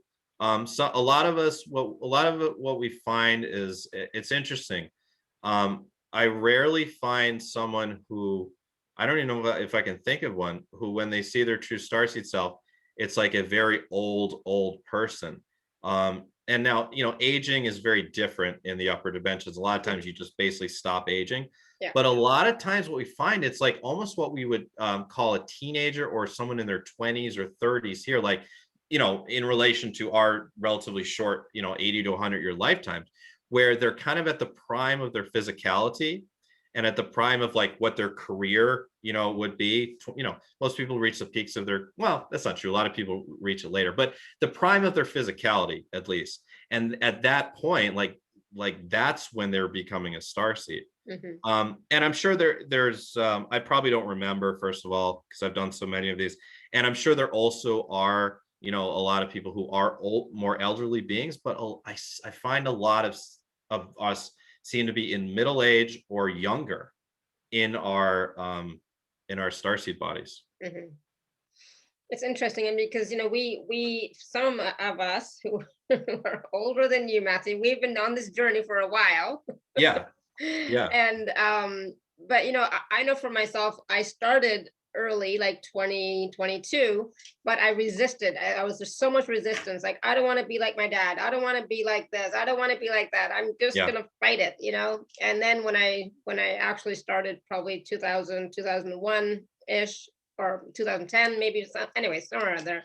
Then it was like totally different. I mean, like angels, I witnessed in my family, in my culture, we never talked about angels. Who are angels? ETs? Who are ETs? The first time I heard about Pleiadians, it's like, what? Who's Archangel Michael? I don't even know these. Right. So it was like a totally different type of awakening than what I was used to, right? Totally, yeah. So it's like, okay, I mean, like, thankfully I saw Shiva at the very beginning. So that was like, okay, yeah, that's fine. That's all good. And then after that, everything went towards like, I have no idea what, right? So it's just interesting how, you know, yes, most of us are starseeds. Most of us came from other planets, absolutely, other galaxies, absolutely. We all know that. Most of us know that, you know. So, but the journey here on this planet in this lifetime is unique. It's totally unique. No one's ever experienced this before. Well, what we're experiencing now, right? This ascension that we're experiencing, no one's ever experienced this before. Well, we have, but just in other places, but not exactly like it is here. It's very different here. The setup is very different here. So is, you know, like, how can we, I know, like, we're going way over, but how can we, you know, tap into our starseed heritage, ancestry, history, to assist us with our ascension now? Well, I mean, as you know, as I said, a great way is to do one of the starseed discovery sessions with me, because you're gonna, you know, get to travel to your home planet, and you're gonna get to meet directly with your guides and receive that activation. And you know, once you've done the journey, we can mostly, I can't see myself right now because it's not at the top of the screen. Oh, there I am. There you No, okay, I got it. I found myself. Okay, perfect. Perfect. All right. Yeah, what I was saying is that yeah, I you know, one of the best ways is to do the starseed journey with myself. And once you've gone there, you can go back on your own. You know, you'll kind of know what it's like there and what it looks like and what it feels like, and you can just go back on your own and your own meditations. You know, if you're not going to do one of the journeys with me, that's fine too. Go there on your own. It generally is a bit more difficult when you don't have a guide to help you, but it's possible, of course. Go there on your own. Just intend to connect to these beings. Intend to call them down. Intend to have them speak to you. Intend to have them channel through you. Intend to sit down and, you know, get on your laptop and say, dear Pleiadian guides, you know, what do I need to know? And just start writing, you know? So we can connect with whatever we intend to connect. It's just the journeys that I do for people, it makes it really easy. It's like, it's like I'm driving up and picking you up in my car and taking you there. It just makes it really easy. Then you can go on your own afterwards. And then when you go again afterwards, then you can connect with your Pleiadian guides or Syrian guides, or your Pleiadian family, Syrian family, Arcturian family, whatever it is, and work with them more intimately, more closely. Yeah, and then and then you can incorporate it if you'd like. I mean, some people have there's an energy healing modality called Edina energy healing, Edina. That comes from the Syrians. I've seen other energy healing modalities where people specifically work with their extraterrestrial guides, and you can do that too. You can incorporate it into your healing work. You can the possibilities are endless. You can ask for guidance on specific situations in your life. For me, I find it more viable and more logical to go to your guardian angel or to your deceased family guides, or to your the guides that have been with you even before you were awakened, the ones that are very much part of your earthly experience, for any guidance on the earth. But you can absolutely also incorporate your extraterrestrial guides as well, especially once you start having an open line of communication with them.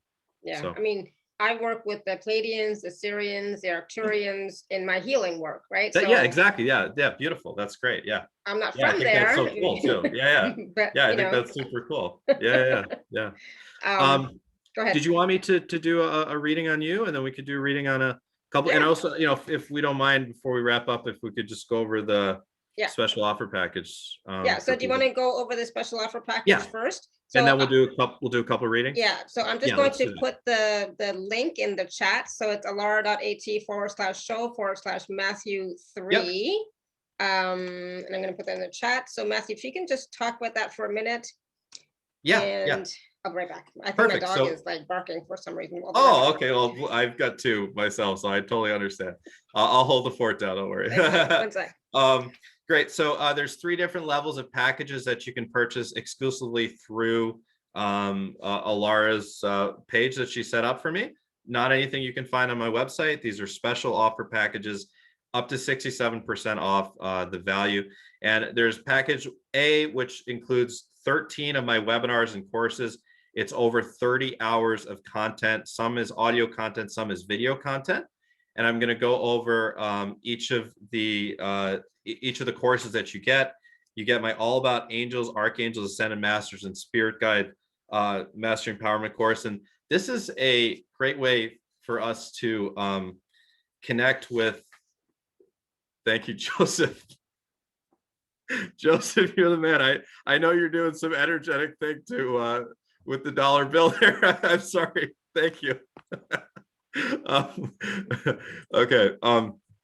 Sorry. The first course you get is All About Angels, Archangels, Ascended Masters, and Spirit Guides. This is about how to connect with different spirit guides, like I mentioned. Could be the guardian angel, could be the deceased family members, could be different ascended masters, could be archangels, could be Hindu entities, could be any of the hierarchy of angels. So I teach you about the hierarchies of angels, because there's different levels of angels, and they're overseen by different archangels. And you'll basically get to understand how the angelic hierarchy works on this planet, how you can connect with them, and which angels are best for which things. You want to get something in your life, you want to use this angel. You want to take something away, you want to use this angel or this entity. Your dog is so adorable. Your dog is so right? Cute. Isn't he so cute? What's his name? His name is Neo. Neo. Oh, Neo.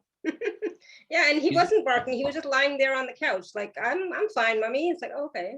Is he named after Neo from the Matrix or what? Yes. Yeah. Yes. Who's Morpheus? One. Are you Morpheus? No, I'm not Morpheus. Someone's got to be Morpheus. I think that's Robert. Robert. Yeah. Okay. Yeah. All right. I'm the Oracle. You're the Oracle. There you go. I heard there's a new one coming out. Actually, maybe it already came out, but oh wow, really? I definitely want to see it. You get my Change Your Reality by Changing Your Words Master Empowerment course. Words our vibration. Words are spells in a way, and they affect our physical body, our genetics, our lifespan. They affect our reality, how we manifest things. And we talk about how to craft your words in order to create the reality that you want to create by being very careful and precise with your words, because it's very, very important on the ascension path to start to be really conscious of the way we speak. You get powerful visualization techniques for ascension. Learn how to use your third eye. It's almost 3 hours of techniques, specific techniques on things like grounding, shielding, purifying, self-energizing, cord cutting, healing, energizing chakras, manifesting, seeing soul contracts, forgiveness, meeting spirit guides, sending beings to the light, jumping timelines, much more. You get my Human Energy Field 101 Mastery Empowerment course. It's almost 3 hours. It's a very kind of scientific look into our chakra system, to our nadi system, to our acupuncture meridians, to the 7 levels of our auric field and what each one means, and how to work specifically which each of the level, that each chakra and each level of the auric field. Also the minor chakras, the upper chakra systems that are above our head, the Earth Star chakra below our feet, the Kundalini energy. So it's a very kind of scientific look into our energy field. Just like, you know, an anatomy book would have you look into the physical body. You get how to move on completely from your ex. This is to assist in people who have recently been through decoupling. They know someone who's going through decoupling because it's traumatic, it's difficult.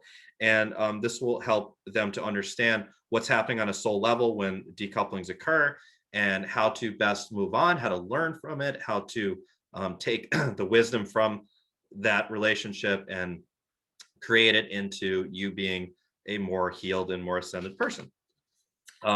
You also get my Awakening the Divine Masculine Mastery Empowerment course, which is all about how do we use the left brain. There's so much talk in the spiritual community about the right brain. How do we use the left brain? That very, like we said, Arcturian frequency in a way, right? How do we use things like goal setting, planning, organization, consciously manifesting through intention? How do we use those and integrate that with the divine feminine frequencies to create a more healed experience of life? Excuse me. You get my Spiritual Hygiene, Cord Cutting, and Grounding 101 course, which is all about like all the different types of weird things you can get in your energy field, like like archons, watchers, entities, curses, etheric parasites, and specific techniques to shield yourself from picking up those in the first place. And then if you do pick up weird things in your energy field, how to actually clear them. You get my Creating the 5D You Mastery Empowerment course, which is absolutely incredible on helping you to consciously shape your future through manifestation, through using the law of attraction, through using conscious looking ahead into the future and really taking a very grounded look at each area of your life. And we also do a mini future life progression on that as well, where you'll be able to see into your future. You get my Dissolving the Ego webinar, which isn't just about dissolving, you know, the aspects of ego that we think of most often, like, oh, you know, this guy's being egotistical, brags about himself or whatever. Like, yeah, that's one aspect, but different parts of ego, like the ego that feels it's less than others, the ego that feels like it's been victimized by God, the ego that feels like it knows better than God, the ego that always wants to compete or fight, right? There's 12 aspects of ego that I've identified, and we do an energetic activation to dissolve each aspect of ego during this webinar. Mastering Your Intuition, which is all about how do we use your specific intuitive faculties, and everyone's intuition works differently. What are your physical intuitive cues? Are you more clairvoyant? Are you more clairaudient? Are you more clairsentient? How do you find your specific intuitive cues? How do you merge that into a way that you can actually then consciously and practically express that intuition to assist others or to assist in your own life? How to also use discernment and how to use specific tools like pendulums and cards. Putting the Past in the Past, which is an incredible energetic activation webinar. It's almost, the whole thing is almost completely an energetic activation through incantations and words that I channeled through on helping you to just leave the pain in the past and to understand the karmic lessons and to feel that it's actually been lifted from you. Navigating the Dark Night of the Soul, which is for anyone who feels like they're in the dark night of the soul right now, as a lot of us do. And it'll help you to understand the dark night of the soul and how to move through it either quicker or just with more wisdom and more joy you know, and or if you know someone who's going through a dark night. And then my deeper level forgiveness webinar, which is all about the 5 stages of forgiveness and how to move through each stage, whether it's with yourself or whether it's with a person or whether it's with an event that happened in your life. You also get my guided meditation to meet your spirit guides and activate psychic gifts. And you get a healing transmission called I Love You Regardless. So that's all $155 for those 13 webinars plus the 2 audio gifts. Package B is all that plus the 45-minute soul plan reading like we talked about. I'm going to connect in with your spirit guides and my helper guides. Going to take a look at your life plan, going to take a look at your soul lessons and your karma.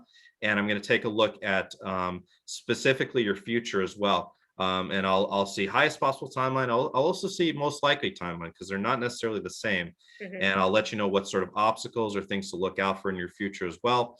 And also if you'd like to know what type of light work or indigo are you, type 1, type 2, type 3. And if you'd like to know any details about your spirit guides or you know, any helper beings that are specifically contracted to be with you in this lifetime, we'll talk about that. So that's all package B, the 13 webinars, 2 audio gifts, 45-minute soul plan reading. That's $199. Yes, Lori, I do record the sessions for you and I will send them to you. And then package C, which is the highest level package, it's got the reading, the 13 webinars, the 2 audio gifts, and the 90-minute Starseed discovery session with me, which we've been talking about today. And this is a journey to your home planet. I'm basically, you're going to lay down. We're going to have a little pregame talk first. We're going to talk a little bit about, you know, your experience with your Starseed self. What type of Starseed you think you might be? Do you understand, like, you know, how it all works? Everything I explained on this show. And then after that, you will lay down and you will be guided on an incredible journey to somewhere else in the stars. And you'll come back with this incredible experience and this new connection with your guide. So that's package C. That's $333 for everything. Awesome, thank you. So there's a lot of stuff there, lots of wisdom and lots of teachings, lots of energy healing practices that some of us may know some of it. As I was looking at the packages, like, okay, well, we know some bits and pieces, but there's so much here. It's like, it's a great, I would even say like a primer for somebody, you know? Yeah, and the webinars themselves can also serve as that too. I mean, there's so much content and it can really, there's so much knowledge that I share and also a lot of activations that I share in those courses. Yeah. And of course, there's a 2-part payment plan that's available as well for all 3 of the packages. So definitely, I mean, you know, when Matthew heard about Robert, he, you know, we got on the phone and he did a short, brief, long, I don't know what it was.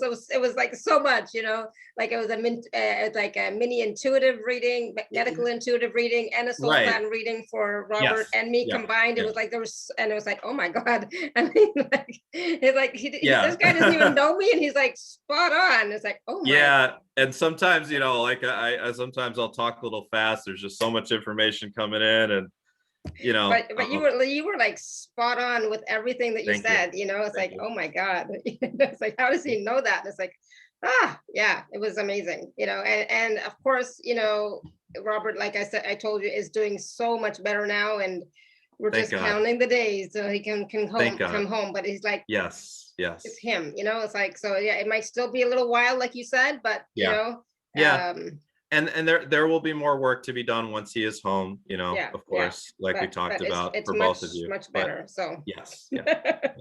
Yeah, that was such a big relief, all the information that you gave me. I know. I couldn't imagine the worry you might have been going through, and, you know, maybe still are. I mean, just, you know, not really knowing if he's going to even be okay. But I'm glad I could give you some comfort, and, you know, just I saw him coming home, and he's coming home. So he is. Yay. All right. So again, those 3 packages are available at alara.at/show/Matthew3. So please do take a look at them. So I know you wanted to do a few let's do a few readings. So if you want me to read you, I can do that as well, or we can just do people. Let's just do people, because I mean, I am like, you know, I would love to, but it's like, I know my community would love to hear about them. Of course, you know, of course. So we're gonna go to Diane. Diane, you want to unmute yourself? She's hi. had her hand raised for a long Diane. time. Hi, fascinating. Thank you, Matthew. You're welcome. What do you need to know, Matthew? Let me just ask that first. Nothing really. I'll just need to just take a moment to be silent, and it'll take me anywhere from like 30 seconds to a minute, but I'll be able to get the information. So just give me a moment. Okay.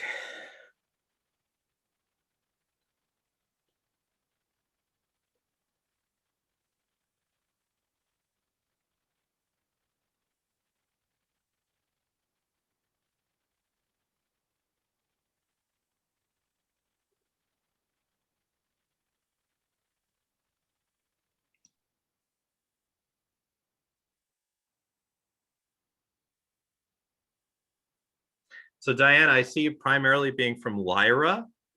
I feel that's the most direct connection to you are the Lyran beings.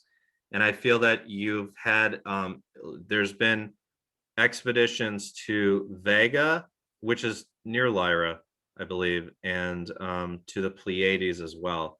But I believe that this was as a diplomatic Lyran being, being able to a spacefaring being.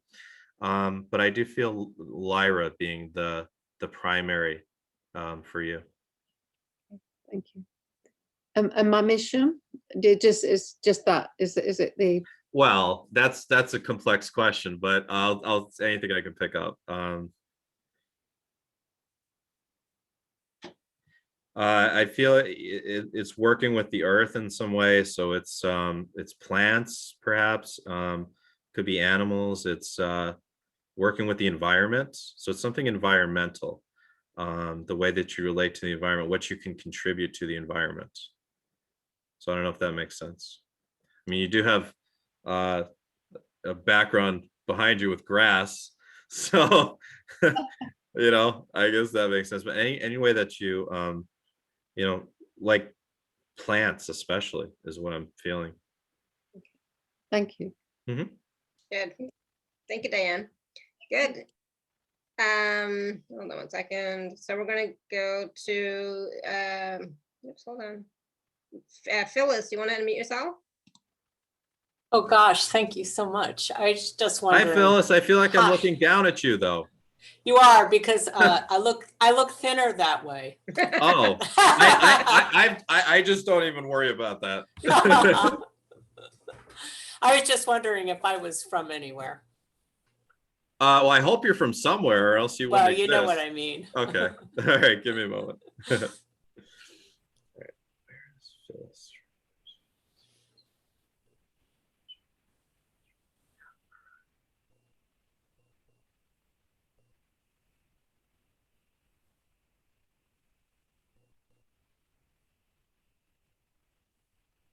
I see you as an Orion starseed, Phyllis. Mm-hmm. See you from Orion's belt. So one of the human Orion beings, like we talked about, kind of, you know, if you did you feel any sort of energetic react or emotional reaction when we were talking about like the planets of Orion's belt, you know, being attacked? Or I think with Orion, I felt it more when you said it was very humanistic, very humanistic, very human, but yeah. I felt more of a connection with Sirius, just okay, because. And yeah, and the thing is with Sirius is many Sirian beings traveled back and forth between Orion's belt. And the Sirians were part of the beings that protected Orion's belt. So let me see if there's more of the story here. So I definitely saw Orion.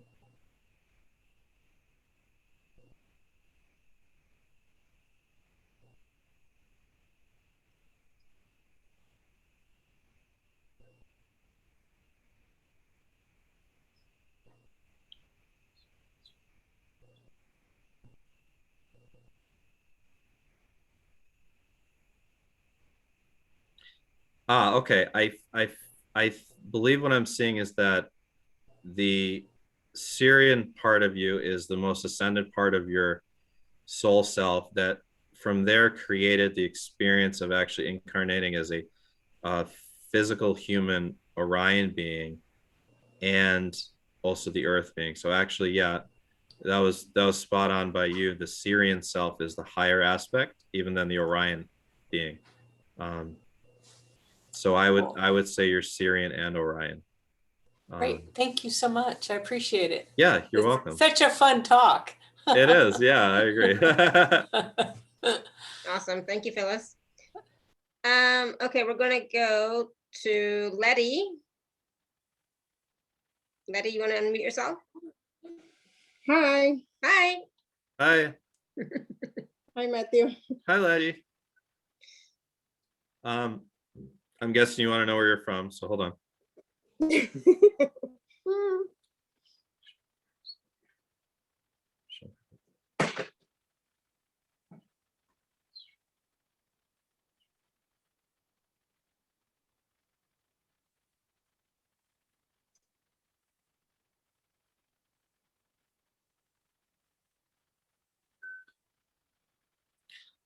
I'm tracing you, and I feel like you're already you go all the way back to the Andromedan galaxy, and then in our galaxy, the Arcturian is your closest connection, but yet there's also these journeys through the Pleiades and Sirius. So I almost see you like this galactic traveler. I believe what I'm seeing is your Andromedan self came here to create the Pleiadian self, continued ascending to be a Sirian self, becoming an Arcturian self, and really operating as those two selves, the Andromedan and the Arcturian, and then from Arcturus, creating the human Earth self as another experience. Okay, so that Wow. means I'm like But you been have a all lot over of the place. connections. You have a lot of connections, but the most ascended aspects are the Andromedan and the Arcturian ones. Okay, those are the main ones. Yeah, yeah. Okay. Sounds good. Thank you. Yeah, you're welcome. You're welcome. Good. Thank you, Letty. So, Thank you. it's important to also, like do research, on your own about, what, who or what is an Arcturian, what are their qualities, Yeah. what are their gifts, what are their, abilities, who are the Andromedans, who are the Lyrans, etc. Right? Yeah, So absolutely. Absolutely. it's always good to take a look and see for yourself, see what you resonate with, and then how you can, like, do you have those abilities right now, or do you want to nurture them and grow Yep. into them, right? Absolutely. Yeah, absolutely. Yeah, the more you and there's so much out on the internet, and a lot of the information contradicts, but there is a lot that is similar. So I don't personally read a whole lot of like what's written out there. I more go with what our experience has been with the Starseed sessions. But there's some good videos. There's this YouTube channel called Universe Inside You, and he stopped. I don't know why he took down these videos, but if you Google like Andromedans, everything you wanted to know 2017, or Arcturians, everything you want to know 2017, or Sirian, some of them are like mirrored on YouTube. Some of them are on like Daily Motion or Vimeo, but they're actually pretty good videos. Those are really the closest that I've resonated with. Also, Michelle Walling, her work is mirrored on, it's in text, but it's on different sites around the internet. And her stuff, I pretty much agree with. Almost all of it is based on the experiences that we've had on these Starseed sessions. Okay, so we're going to take one more. Can you take someone who is not on video, like if you just sure. give me a name? So Yeah, sure. Renetta. see what you get for Renetta. Renetta, okay. Hello. Oh, hello, there she is. Never mind. Oh, okay, there we go. All right, give me a moment. Okay.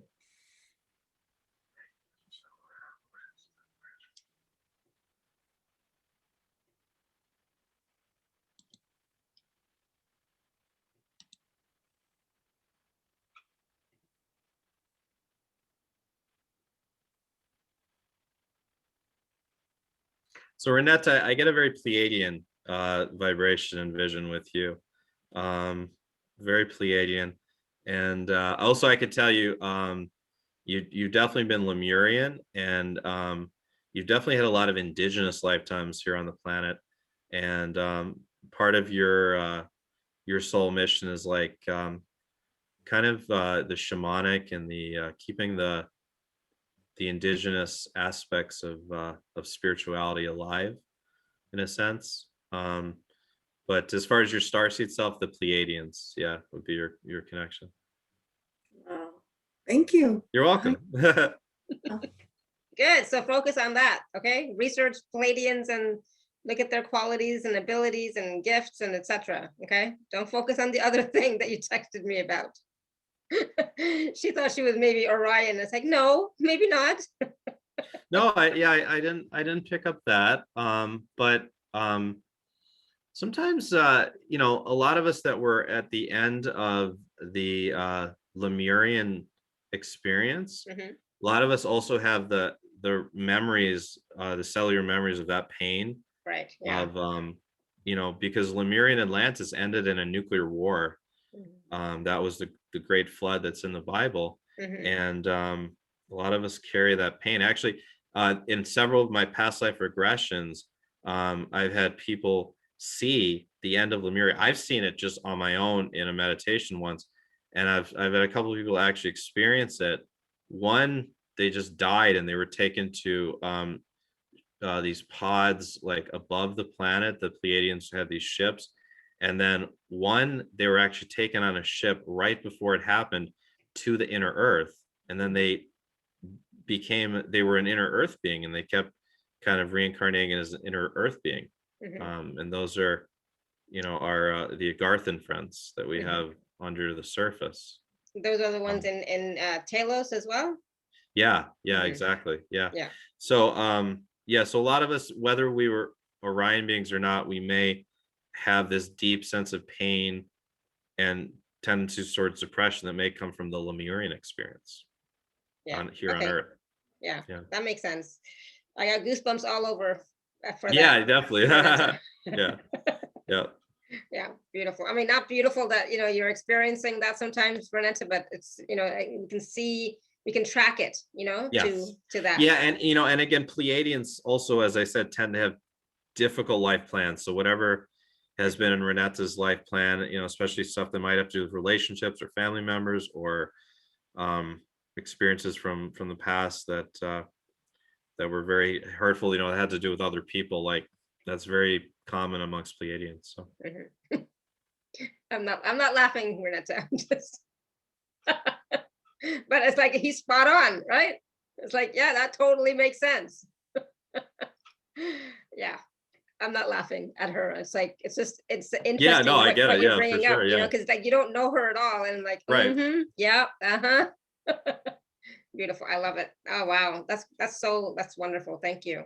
Yep. Um, this has been such a wonderful conversation, such wonderful Yes, I knowledge. enjoyed Oh it my very God, it much. was like so much. It's like Yes. my head is like, there's so much to know, so much more to Yep. know. You know, I thought I knew a lot, but there's so much more to know. I Absolutely. Yeah, and really I'm still enjoyed it. learning myself. So You know, and obviously you're very gifted and talented. thank you. You know, healer, intuitive, you know, guide, etc. Like, Thank you. wow, yeah. So, and also very kind. You know, Thank you. so yeah, Thank very you. kind and very generous. I mean, I was just like I said, I was blown away when you just Thank you. reached out to me and did all that. It was like, oh my God, you know, how nice, you know. Yeah, So thank you. Thank yeah, you. thank you. Ditto. He's very kind. He's very brilliant. He's very beautiful. I Thank couldn't you. find you, Caroline, anywhere. You were I'm like, right here, Judy. Yeah. yeah, Caroline was asking me, you know, for a reading, and then she had to go on the phone, and I couldn't find her to say unmute yourself. It's like, I don't know where she is. She's gone. Yeah, could you just do Caroline really quickly? Yeah, Perhaps sure. maybe. That's fine. That's Oh, fine. you would? Oh, that's so nice. I just want to say how kind you were. I just love you to bits. Oh, thank you. I hope you're staying safe in your spaceship. I am. This the speed limit is the Hands-free. speed limit is 5 times the sound barrier. So just keep it to that. All right. Okay. Let me see what I get here. I'm sorry. What's I'm a little Caroline. Caroline. Okay. Yeah. Mhm.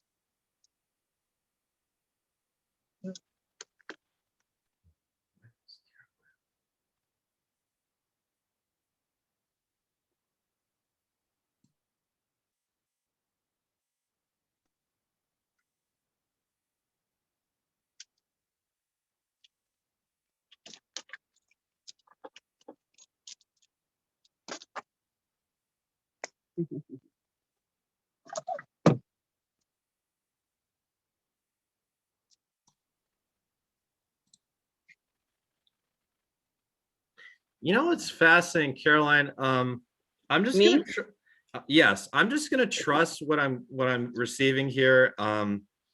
Maybe I'm missing something. Maybe I'm a little tired. I'm missing something, but I'm just gonna trust that I feel as if you're actually a newer soul that has really accelerated so quickly that you've actually started to be on your ascension process towards the fifth dimension, rather than having done it before.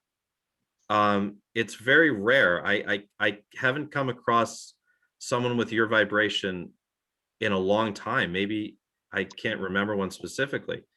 I actually feel like you're one of the very few newer souls that and I'm getting vibrations now, so I'm getting confirmation. I don't mean to disappoint you. I you know what I mean? It's just that it's actually a very special thing. You've accelerated extremely quickly in your evolution over several lifetimes that have put you in the position to be one of the first like new souls that came directly from Alcyon to Earth to start to reach the upper third and fifth dimensions.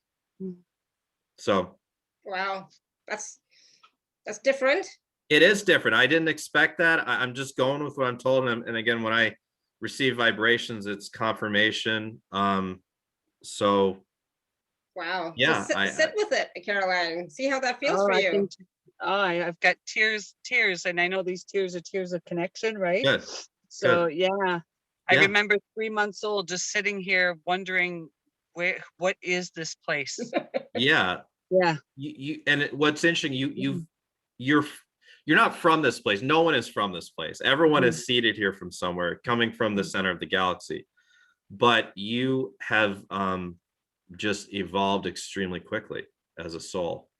When you read, if you read Expansion for Ascending Consciousness, you'll read about the difference between a new soul and an old soul, and that as a new soul, it actually only requires 3 lifetimes as a third dimensional human being to actually then start to merge with the planetary ascent. So like if a soul was evolving extremely quickly, as you kind of are, it may only take a few lifetimes before you actually start to merge more with the planetary consciousness, and then you start to be here more as a teacher Bodhisattva, and you are like an energetic leader of the newer souls.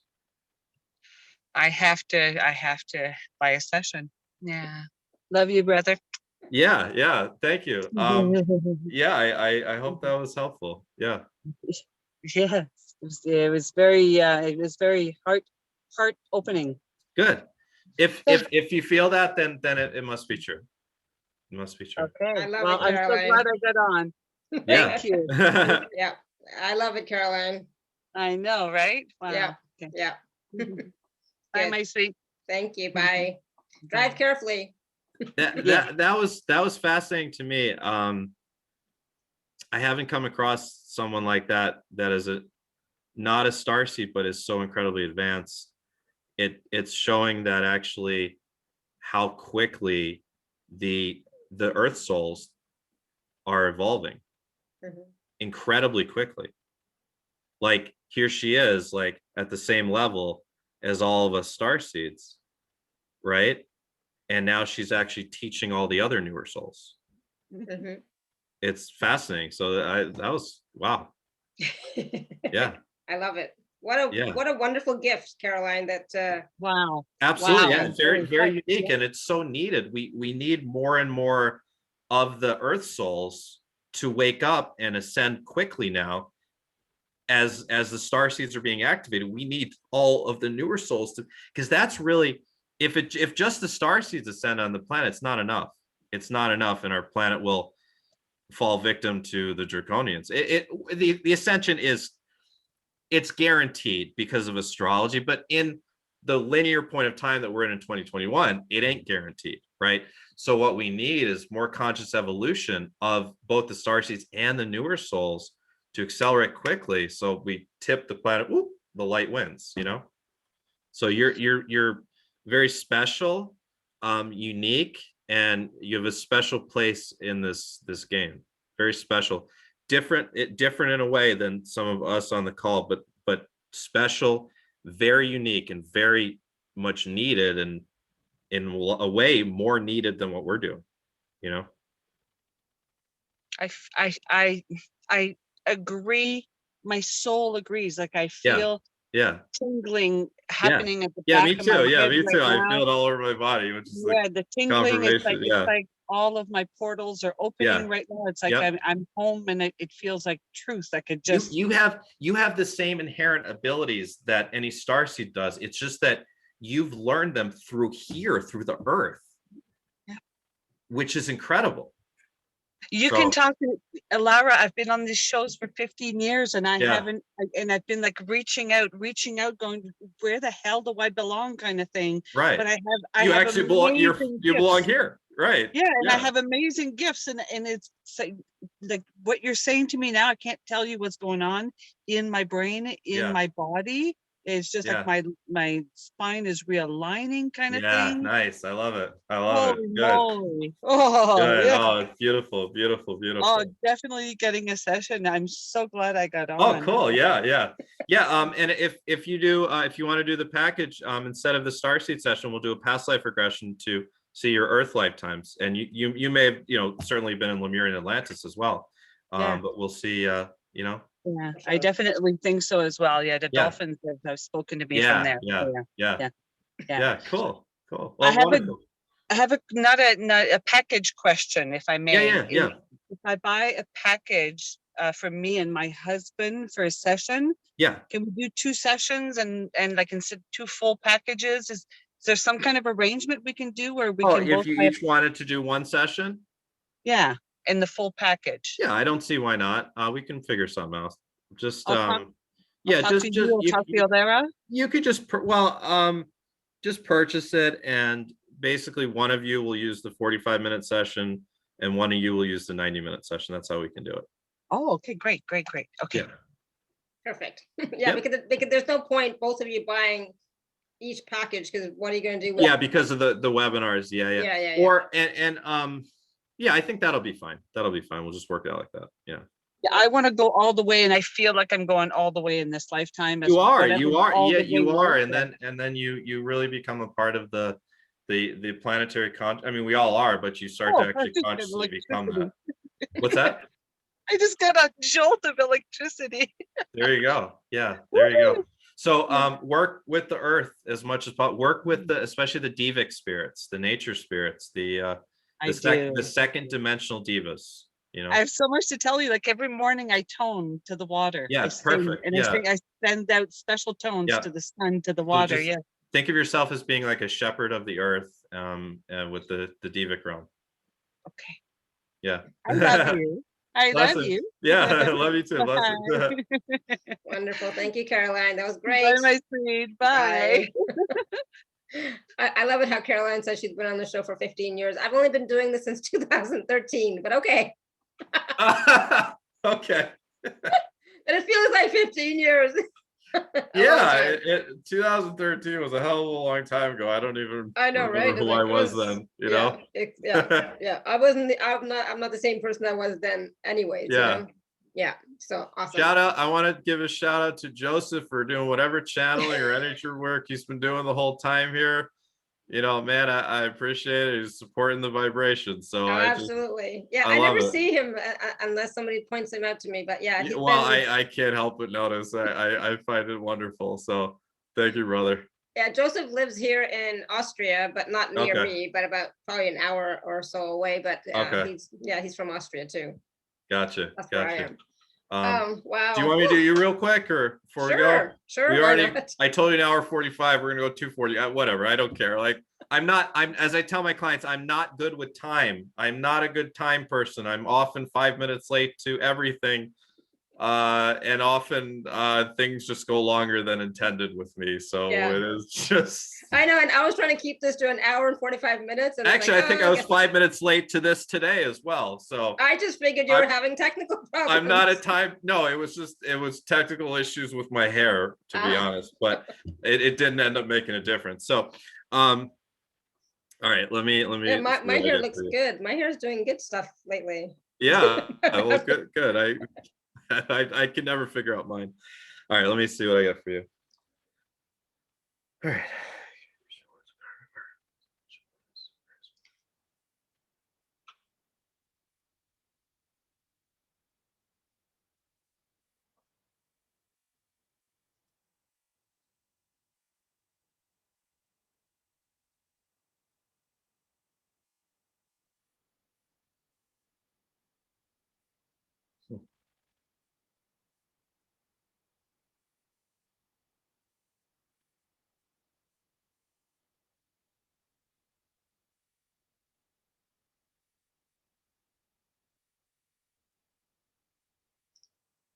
So I see you as a Pleiadian. I see you as a female Pleiadian being. I see, I don't know if we probably didn't go into this when we did our private session. I see Robert as actually on the Pleiades. You may actually know him. It's possible that he's your son on the Pleiades. And that's just kind of something that I picked up. And I see you as also from the Pleiades, you created this experience of being an Orion being. And from the Pleiades, you then experience this, your Earth lifetimes. As far as the Arcturian connection, I feel as if you were being you're kind of like a scientist on the Pleiades, and especially working a lot with plants. But you had the opportunity to travel to a space station somewhere not in Arcturus, not in the Pleiades, but somewhere in between, and actually meet with several Arcturian beings, kind of a diplomatic Pleiadian Arcturian meeting. So you have a lot of respect for the Arcturian beings, but I don't see you ever being one. I see you being a Pleiadian being and being this Orion being coming from the Pleiades. So it's like from the Pleiades, you went there and you also went here. And in a quantum sense, it's simultaneous. In a different sense, your Pleiadian self is in the future, you are in the past, and your Orion self is even more in the past from a linear sense. So I'm ascending into my Pleiadian self.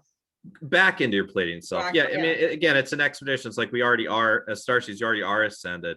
You're coming back to be unascended, to ascend again in order to, to provide that service mission to planet Earth. And also because it just adds to your experience as a light being, to experience this ascension in a very dense third dimensional reality. And as you were speaking, and even now, I'm like burning up. I'm like so hot. I am sweating. Yeah, that might be one of your intuitive cues. Is heat. Yeah. That's energy flowing and confirmation. Good thing you live in Austria. It's not that cold. It's nicer here than in North America. In New York? Oh, okay. Yeah, it's much nicer. Oh, thank you. Yeah, and that's the thing. It's like, it's like I totally resonated with when you were talking about the Pleiadians. Like, oh yeah, I'm definitely a Pleiadian. Even though I have the other Orion belt life as well. But that most ascended aspect is that Pleiadian aspect. Totally but that's also where a lot of the the karmic imprints that need to be experienced through in this lifetime do come from, as well as from the Pleiades, because that's part of the gift to the energetic grid of Earth and to the overall ascension. So just a really quick question, totally off topic maybe, but the Pleiades, Arcturus, Sirius, etc., and the Indian system, the gods and goddesses in India, right? Yeah. Do you know the connection between the two? That's a great question. I don't know yet. Okay. That's I've been trying to find that out. I don't know yet. My sense is that this is just my sense, and I don't know. I really don't know. My sense is that the archangels, the angels, the Hindu gods and goddesses, and all of the entities that we pray to here on Earth are specific to Earth. Okay. That is my inclination, that they are all, and a lot of actual texts do discuss that they are for the Earth. I know in the Archangel Michael prayer on my website, it says, and it's on a lot of other sites too, but it says, Archangel Michael of the 13th dimension. I don't know. I don't know whether he's like at that level of overseeing a galaxy or the universe, or if it's just an imprint. Maybe there's an Archangel Michael that's fractalized into a million different Archangel Michaels, and just one is here. That's possible too. But I do believe the entities are specific here. Okay, to us, but I don't know. That'll continue to be a part of my research. So I don't know. Okay, if you ever find out, let me know, because that's something I've been asking. It might be a couple of years from now, but yeah, I'm sure eventually. I've been asking for a few years, and it's like, because. Well, what do you think? What's your inclination? Well, so when I think about, like Shiva, and Shakti and Ram, and and like the Trinity, it's like they all come from different planets, and Earth is just one place that they came to help mankind. But do they come from, now, see, I haven't studied maybe the Hindu ones as much as some of the others, but do they come from like planets in our solar system or outside? There are some that are in Pleiades, right? So that one for sure, because there's stories, and that's they went to the Pleiades and blah blah blah. Right. See, I didn't know any of this, so you're teaching me. I didn't know this. Yeah, and so I've always been curious, because it's like, okay, I mean, Shiva we know is on Earth, but okay, so maybe they come from the Pleiades or even Sirius to serve as fourth dimensional beings here to oversee us. Yeah, they don't live here.